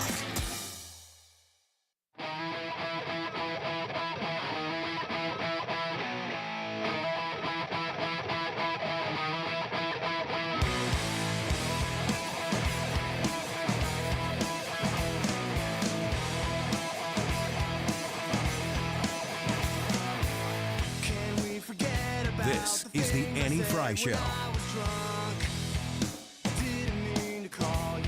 And welcome back. I'm looking at a story about The Simpsons, and I have a kind of a nostalgic love for The Simpsons. Growing up in the 90s, it was on every day after school, and it was like the greatest show ever made. And basically, I watched it all the way up until college, and that was kind of the glory years, season 2, season 3 to like season 13, maybe 12, depending on when it starts to drop off. Certainly after 10 at some point. But Simpsons were looked at as the upper echelon of comedy. It was great, and I loved it, every second of it. And I have a great appreciation for it. And some of the things that they've decided to change over the years shows the pressures that they were put under, one of which is getting rid of Apu. And he was the convenience store owner. And I thought he was a great character. Still think he's a great character. You watch the old classic episodes, you realize he was just great. He was a regular occurring character in The Simpsons that was very funny and comedic, had his own problems. They solved his problems, and he was looked at as an equal among them. It wasn't anything that I thought was derogatory. But, you know, that documentary came out where the person said, hey, the Apu accent that people would do was so detrimental to people that looked like me. It was just so traumatizing, and it put us back. And then next thing you know, they drop him, under the pressures or whatever it is, which is kind of a shame. I've always liked him as a character. Now, there's something else that's dropped off of The Simpsons. And in the last episode, they have decided to make reference to it. And I think you have a clip, Brad. And I'll let the clip play it for itself, because I think people that used to watch The Simpsons don't watch it now like they used to. So they may not recognize when there's these subtle changes, including this one. Can we play it? Whoa, that's quite a grip. See, Marge? Strangling the boy has paid off. Just kidding. I don't do that anymore. Times have changed. See, I don't do that anymore. Times are changed. Okay, so strangling your kid. I'm not as angry that they took that off. I don't care. That doesn't change. That doesn't bother me. It's not like they moved away from a character, whatever it is. Does that bother anyone that he stopped strangling Bart? Well, I don't think anyone's no, upset. not really. I mean, it was like, I think in the very, very first season, maybe 2, that he was doing. I don't think they've really done that for a long time. But I also don't look at it and think, oh my gosh, he's strangling his son. I mean, these are yellow cartoon characters. It's hard to distinguish their hair from not their hair. Yeah, I don't know if it's so much of this stuff, and you can put some video game stuff in this category too. Mm-hmm. At what point did we start thinking, well, this is real? This is a reflection of real life. It's kind of not. I don't know. There's a fine line there, because certain things you go, yeah, I don't necessarily want to see that because they're sort of teaching something, but this just doesn't seem like that. I struggle with the thought that a dad would look at Homer Simpson as an example of how to be a dad. Yeah, it was almost comedic because it was not. Right. Like, if a dad grabs inspiration from Homer Simpson, is like, man, that guy is goofy, I'm not doing that. It was meant to be comedy. Mm-hmm. Yeah, and I don't think many people watch like the old Looney Tunes or whatever, and they look at that and they say, oh, that animal just hit another animal with a frying pan. Oh, no. I'm now going to be at risk that I might be influenced by that and hit an animal with a frying pan. No, I don't think I ever looked at it and said that that was going to be a trait I picked up. I looked at it as, kind of like the comedic value that it was presented as, absurdity. Mm-hmm. And that's where it should stay. Okay, so I don't think too many people are upset by this. I tried to watch The Simpsons in recent years, and there's been some pretty good episodes. Actually, I've been quite impressed, but I don't watch it regularly anymore. I do collect Simpsons animation arts, which is very expensive, by the way. And there's a lot of collectors that buy. I mean, Simpsons have pretty much created so much merchandise. It is everywhere, oversaturated, but there's a lot of collectors and people buy and trade this stuff all the time. Simpsons merchandise, by the way, is out of hand. If you go online to like Facebook Marketplace, it's unbelievable the amount of things they printed Simpsons on. What is Simpsons animation art? Oh, yeah. So I've talked about this before. I picked up a hobby during the pandemic of collecting animation art, which is the old style way of creating cartoons. Okay. So, they would create they put it on a clear sheet, and then they would take a picture of it, and they would swap it out for another clear sheet, take a picture, and basically that's how they animated, kind of like you would think stop motion, but in this sense, it's animated drawings. And some people collect that production art that's used in the making of cartoons. I collect it. And it's kind of cool. Like, it was on the screen that millions of people watched, and it's just one quick millisecond, but it's like you own it. It's really cool. Is it that they did this in the early years of The Simpsons, and at some point they switched over to all computer animation, and so it's hard to find this stuff? It's not necessarily hard to find. About 2000, pretty much every cartoon was made by computers. So anything pre-2000 is a good cutoff range. And some is valuable, some are not. But The Simpsons, as you can imagine, have a huge fan base, historic, and people have a great nostalgic value to those old episodes, the first 10 seasons. I think the first 13 were created that way. And it's very collectible, so it can get very expensive. I'm looking. I got some on my wall right now. I got some behind me, but it's very collectible, and it's awesome. I enjoy it. It says that they are on season 35 right now. Wow. Yes. Which is amazing. I think you're right. That is the golden era of The Simpsons, the first 13 seasons. Yeah, 10 seasons. I was 5 when The Simpsons aired. Well, yeah, it started in 1989. Yeah. What's funny is that the minute you said, oh, the recent seasons, I realized that I don't think I've watched an episode, and this wasn't deliberate. I don't think I've watched an episode of that show in maybe 10 years. When did the Simpsons movie come out? Because I kind of so I can tell you exactly when that came out because it was my bachelor party. So in 2007, I told my good buddy, my best man, here's what I want. All I want is I want a bottomless smoothie the whole night, and I want to do whatever you plan. I don't want to know what's happened. Just take me wherever. And I'm not really like a big bar guy, so it was a little bit of a difficult challenge because we weren't just going to do the traditional stuff. Right. So he took me and I guess 5 other guys or something like that to the Simpsons movie, which I guess I knew was out, but I didn't know that was going to be a part of my bachelor party. And it was fine. And I remember reading about it afterwards that they said in 2006 or so, maybe 5, when they started talking about that movie, that they said, here's what we need to do. Because the original episode where Bart and Lisa go off to camp, remember that one? Yeah. I can't remember much of the plot, but it's like Camp Krusty. Yeah. Camp Krusty, and it's like they get there and it's a total disaster, and everything is way, way cheaper and awful than it was supposed to be. So that was originally supposed to be in a Simpsons movie. That was going to be the movie, but they started writing it as a movie, and it ended up being one of the shortest episodes they ever made. So they kept having this thing where they try to write a movie and they just wouldn't get it going. Well, by 2005-ish, they're going, look, we're at that point, 20-something seasons in. They said, we got to do something to refresh this series. So let's make a movie out of the series. We've always talked about doing it. Let's finally do it so that it can either be the thing that completely rejuvenates the series or kills it, one way or the other. Yeah. And it did neither of those things. it just kind of kept going. And nobody pays attention as much anymore. But it kind of killed it for me. That was me too. That's really when I stopped watching The Simpsons, was after the movie. And I don't know if that was like a conscientious choice, or if my brain was just like, oh, they made a movie, now this it's done. That's a bow. We're over. So yeah, I've gone through and watched some of the old episodes and really laughed out loud many times.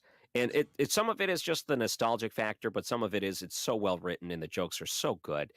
And you can tell that they were doing something truly unique and creative to animation at the time. So Homer not strangling Bart anymore, who's going to notice? No one. I mean, it doesn't do it anymore. Yeah. Can I read a headline to you from the Daily Mail, and maybe you can try to unravel this headline for me? Yeah. Sure. Okay. Because I just don't get it. Here's the headline. This is totally unrelated to The Simpsons, by the way, but here's the headline. Author comes out as transgender man after his wife comes out as trans woman, and pair who have trans daughter now live in a 4-way open relationship with their trans lovers. That's the headline. That's a long headline. I need you to read that headline again one more time because I got lost. I'm making a diagram. Author comes out as transgender man after his wife comes out as trans woman, and pair who have trans daughter. But were they originally? What were they originally? Like they came out as a trans man, but they're calling so it was a woman who became a man who was married to a man who became a woman. Yes. Okay. After the fact, and the pair together have a trans daughter. Now live in a 4-way open relationship with their trans lovers. So there's 2 other trans people that they're doing. And where does the kid come into this? Well, the kid's part of it. The kid's just there, like trying to figure out who's who. So they're now in a polyamorous relationship with a fellow trans couple, and their daughter also came out as transgender. So the daughter is just, on the side note, also trans, but the relationship is man and woman now have relationship with a man and woman, all of which identify differently. So it's like almost like in the NFL when you have like penalties on each side, they negate each other. It's kind of like that. Awesome. I see that the most surprising thing to me about this story is that they were not monogamous. I would have thought that they had entered a very strict covenant with each other and that they would have abided by that regardless of their gender. But I guess not. What a weird world we live in. It's just so strange, the world we live in today. Where is this? I think this is over in the UK. Let me find exactly where it's at. So they have Yeah, there's the 4 of them. Oh, no, together in Toronto. Toronto. That makes My more bad. sense. I thought it was UK. I knew it was a different country, but I can't make heads or tails by the way they show photographs of them in the Daily Mail article. Honestly, I can't make heads and tails of what I'm trying to disseminate here because it's just such a strange idea to put this combination together. And you look at it and you say, that is one of the most confusing headlines, and it doesn't get any less confusing the more you try to dig into it. If you stop and think about it, they went from a traditional marriage to traditional marriage still. To a gay marriage. No. Back to a traditional marriage. Yeah. Depending on when they transition. Then to a poly relationship. I wouldn't call that traditional. That's wild. It is a wild journey. I don't think there's anything traditional about that. I still have a hard time figuring this one out, but how common is this? Not at all. It's like extremely, extremely rare, but at the same time, it just doesn't give me a lot of hope that the future is going to be any different because this is just what's going to be a normal at some point. And it scares me, the world we're moving into right now. Well, you know what we have to say as a society? We have to say whatever makes them happy. And I am sure that they are very happy. Brave and beautiful and bold. Until they're not. Well, yeah, the photographs are one thing, but I don't know, how many times you hear them being happy and then 6 months later they're like, actually it was a complete disaster. I don't know why we lied about that. Yeah, it wasn't happy. I'm being a little sarcastic. I don't actually think that they are like a picture of bliss in their life. Right, it's for the record. Yeah. I think I'm kind of making a larger point by saying something funny here that, we're supposed to say whatever makes you happy. And usually we find out that people who do just anything they want all the time, they're usually not that happy. Using comedy there to drive home your point. Yeah, it started with The Simpsons. We're going to end with a little comedy. All right, we have the poll results coming up in the next break. Let's see how you guys voted online on YouTube. We'll discuss those. Don't go anywhere. One more segment coming up. I'm Ryan Recker, filling in for Andy Frey. You can find me on Facebook, Twitter. Just look up Ryan Recker Radio. You're listening to 97.1 FM Talk.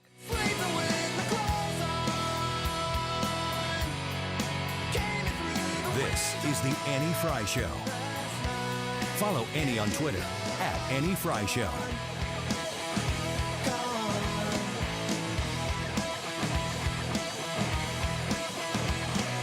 Stewart's American Mortgage is home of the bagel loan, and shopping for a mortgage, sometimes you forget to even actually shop for the mortgage because you're going through the process, you're making an offer on a home, and it's stressful and it's exciting and it's stressful and it's exciting. And you get to the point where you get that accepted contract and you're getting down to business. You've worked with maybe other lenders before, but have you, in that process, checked out Stewie and Stewart's American Mortgage? 314-324-4440. That's 314-324-4440. When you talk to Stewie, that's his cell phone number, you are going to be connected to the guy who can help you save potentially thousands of dollars through this process. When you use the bagel loan, you pay nothing in closing costs that other lenders out there are going to charge you for. Why would you go anywhere else? Shop wherever you want to go. Check out the mortgage lenders that you have available to you. But before you make a decision, talk to Stewie. 314-324-4440. You can Google the bagel loan and MLS number 226715. The IRS definitely ramped up operations since the pandemic slowed them down, and activity only increases from here.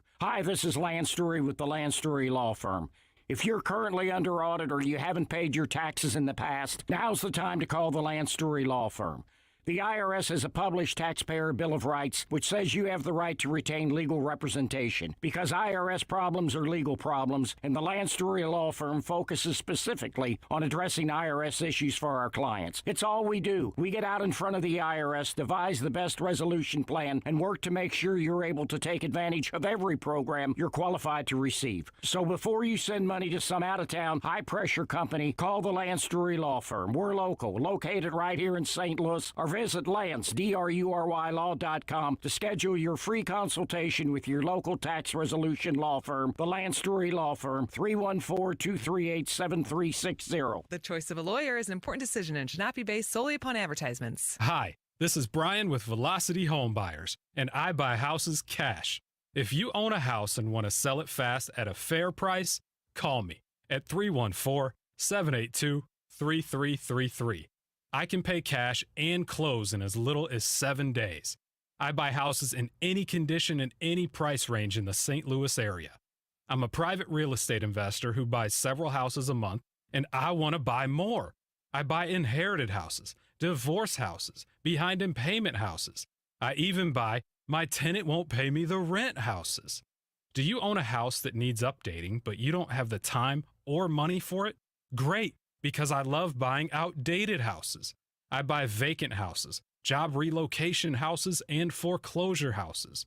If you own a house and want to sell it fast, call me at 314-782-3333. That's 314-782-3333. Attention veterans and active military. Overhead Door Company of St. Louis is doubling their usual veterans discount on all products and services in November. This means veterans and active military get 10% off all month at Overhead Door Company of St. Louis. Choose a new garage door opener, or any service or repair and save 10%. Schedule a free in-home estimate for your new garage door, or schedule your annual garage door tune-up before winter really sets in. Schedule online at overheaddoorsstlouis.com. or call 314-781-5200. The YouTube live chat poll of today. I just knocked my hat off. Come on now. You want to tune in? You can see it. That's what happens when you put on your headphones too fast. Will a conviction in any of the pending cases against Trump help or hurt him in the coming election in 2024? Will you say hurt? Will you say help? That's the only two options we gave you today. It's the Annie Frey YouTube live chat poll. We will give you the results of that poll along with your comments here in a couple minutes. It is 2:46. This time check is sponsored by Jerry Kelly Heating and Air Conditioning. It's time for a $98 furnace tune-up. The Mark Reardon Show. Jane Duker, October 7th. That's when the ceasefire broke, right? There was a ceasefire on October 6th, and Hamas broke it. I mean, look, this is what they've wanted. This was Iran, Hezbollah. They're all coming to the dance, and they want to bait America. Weekdays from 3 to 6.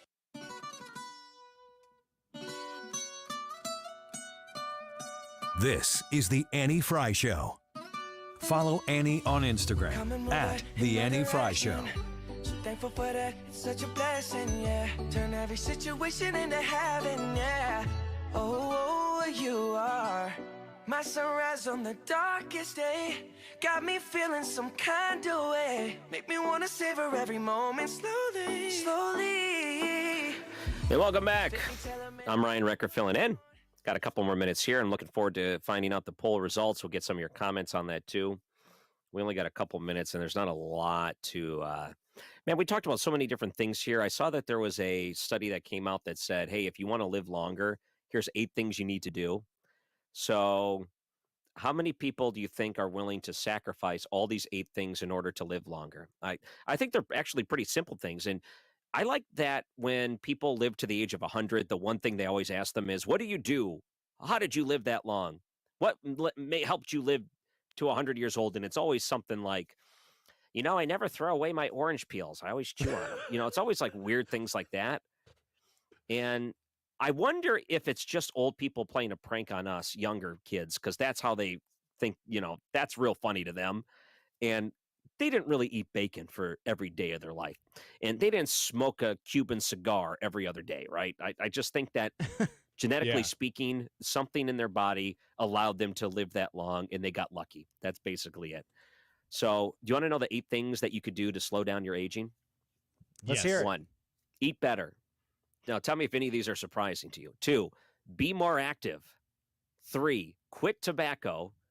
4, get healthy sleep. 5, manage your weights. 6, control cholesterol. 7, manage blood pressure. And 8, manage blood sugar. Man. Seems like some of these are all in the categories of 1 and 2. Yeah, I was gonna say if you do 1 and 2 and 3, that will all the rest will fall in line. Yeah, and when I've read books about this. When we gave up fats and made it into the problem, like, hey, everything's wrong with our health today is because of these fats, so we need to substitute it with sugar. It's a much more better alternative. That's where we really went wrong. And then we look at today, there's so many different health problems. And it doesn't surprise me either. I mean, number 1, eat better and be more active is not always an easy thing to do because we're overworked and everything's expensive. And, I look at it even with our own kids, like my kids, for example. It's hard to get them to eat healthy. And at a parent, you're at a point where you're just tired and you're like, fine, whatever. And you just want them to eat something. And the next thing you know, you're pinching their little cheeks and you're realizing they're in the 99 percentile. Maybe I'm just speaking for my own family here. Cute little girly cheeks. You know what, though? Yeah. All this stuff is such a balance because you can't do all of it. I think life in general, there's so many things that you go, you know what I'd rather be doing is this thing. You know what I should be doing better is this other thing. I would like to spend more time with my church people or whatever. Like all the stuff. It's all good stuff. And there's literally no way for you to do all of it. So you have to, I would love to be eating only locally produced meats, and like veggies out of my garden or whatever. But I don't have time for a garden. I don't even have a desire to grow a garden. Right. The three things are eat better, exercise, and sleep better. And you're like, I don't have time to do all three of those. Yeah, so I'll just sleep better. You can pick one. See, I don't smoke, so I got that going for me. Yeah. Yeah, I pretty much eliminated all cigarettes from my life, like at age 0. At age 0? Yeah. So I'm doing pretty good there. Yeah, you've done good. I don't know the last time I've had a blood sugar or blood pressure test. I have no idea where I'm at on those things. And I don't even know what a healthy weight is anymore. Everything's like, hey, Lizzo's apparently a healthy weight. So, that's today's standard. I'm going to try to get to Lizzo weight, and I'm learning to play the flute. Ew. That's my life. So many visuals right now. And the only way you can do this is if they force you to do it, literally. They try to change the laws in a way that go beyond discouraging you, but go well beyond and to say that the only way you're going to be, on your health plan is if you meet these criteria. So, hey, if you really want to get health insurance, then you're going to have to lose weight or drop your blood pressure. Otherwise, we're not going to insure you. I mean, that's like the type of path that they're going down towards if they want to have these universal healthcare mandates that go around. And, part of it, too, is that they say that there's these food deserts. So part of the reason why people eat poorly is because they don't have access to better foods. But I think it's 100% in the discretion of the person that's eating. I don't think it's necessarily access to food that is causing people into these bad habits. That's the thing that needs to change is the habits themselves. Don't even get me started on food deserts, man. The one that they're trying to start in Chicago right now, I don't know that they're actually going to do it, but Brandon Johnson, the new mayor, has been saying, look, Chicago is a food desert. I mean, it's highly, highly populated. It makes no sense that you should have food deserts, places where there are no grocery stores, for miles within densely populated areas, because that's where you would want to put grocery stores as a business owner. The problem is the cities don't support them, and there's too much crime, and it costs too much to run them. And so they're trying to put in government-sanctioned ones in Chicago because they realize it's a problem. And I just saw an article the other day out of, I think it was Phoenix, but it was a major city that tried to do this very thing. Actually, it may have been not Phoenix. Anyway, it was a major... now I'm starting to think. Phoenix, but maybe it wasn't. Yeah, it was a major U.S. city that the mayor said, we tried to do this. It does not work because you're not up against any competition. The store ends up having to have less items and more, and it costs more. And I can't remember all the reasons why he was saying, but he was advising Brandon Johnson, don't go down this road. Fix the conditions that caused it. Don't try to slap government agencies over it to fix it, because it doesn't work. Started with a P. Was it Paint Lewis? I think it might have been, because that's the problem. And plus, these people that open it up, they're like a year in, man, we get robbed so much. We get bricks through our window, bullet holes. People, desecrate the place by knocking things over. They don't care. What are we supposed to do? We can't stay in business because we can't keep up with all the vandalism. Okay, so make sure we have some time here. What was the YouTube poll question, and what were the results? Yep, the poll question is, will a conviction, because this is in the news today with Donald Trump in court, will a conviction in any of the pending cases against Trump hurt or help him in the 2024 election? And the only options were help or hurt. There was no in between. Will it help or hurt him? Yeah, so when I voted, I said I think it'll hurt him. I don't see how this helps him unless they just keep adding more and more and more on, and then it just is kind of like a big snowball of ridiculousness. I mean, it's pretty close to that now, and for maybe a lot of people, it's tipped him over.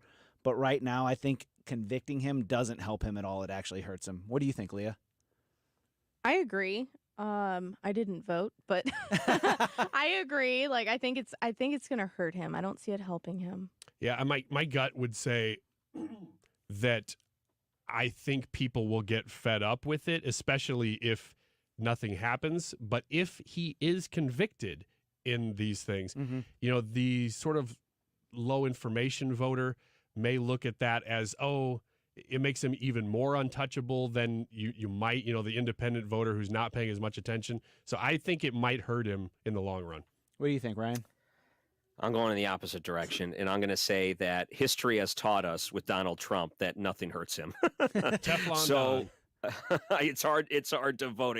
It's really hard to go against that history. So some of our readers, or some of our listeners, Colonel said, he said, I say hurt. His diehard fans will not leave, but I don't think he will acquire any new ones. Convictions will peel some off. That's kind of my position, too. Doug said help because we have such an unserious electorate that even the leading polls show how not serious voters are. Wavy said poll hurt. He put it in all caps. Most people don't really know the details about Trump's troubles. And when general election time, Democrats launch campaigns to inform publics, and things will go south for Trump fast. And then the last one here is, I voted help. It's from James. I truly believe the common sense people can see the vindictive prosecution of the former POTUS as politically motivated, if not also career advancement for those hoping to be a celebrity. So, Leo, you have the poll results? I do. What are the results? So 36% said it will hurt him, and 64% said it will help him. Wow, that is a surprise. Yeah. Especially based on the polling that came out today. We were citing some of those polls from New York Times and Siena. Part of that poll was that about 10% of voters say that it will affect my vote, which is kind of what I was basing my results on, that it will affect it if he is convicted. But it could boomerang. If he's not convicted, all that could help him prove. He's like, look, how many times do they try? And I'm more innocent than ever, Yeah. That's right. Never been more innocent. I love it. All right, guys, it was a lot of fun hanging out with you here today. Let's do it again sometime soon. And thank you for the special intro into this hour. That really made my day. Anything for you, Ryan? I'm Ryan Recker, filling in for Andy Frey. And if you want to reach me online, Ryan Recker Radio on Facebook or Twitter. Thanks again, guys, for letting me hang out with you here on 97.1 FM Talk. Have a good day. What's your favorite four-letter word? Chances are you've said it more than a few times dealing with this crazy world we live in. But at Compass Retirement Solutions, our four-letter word of choice is hope. Hope for a better tomorrow. And hope that your retirement plans don't take a back seat. You've watched inflation soar, and maybe your retirement future feels a little uncertain right now. But all hope is not lost. Find out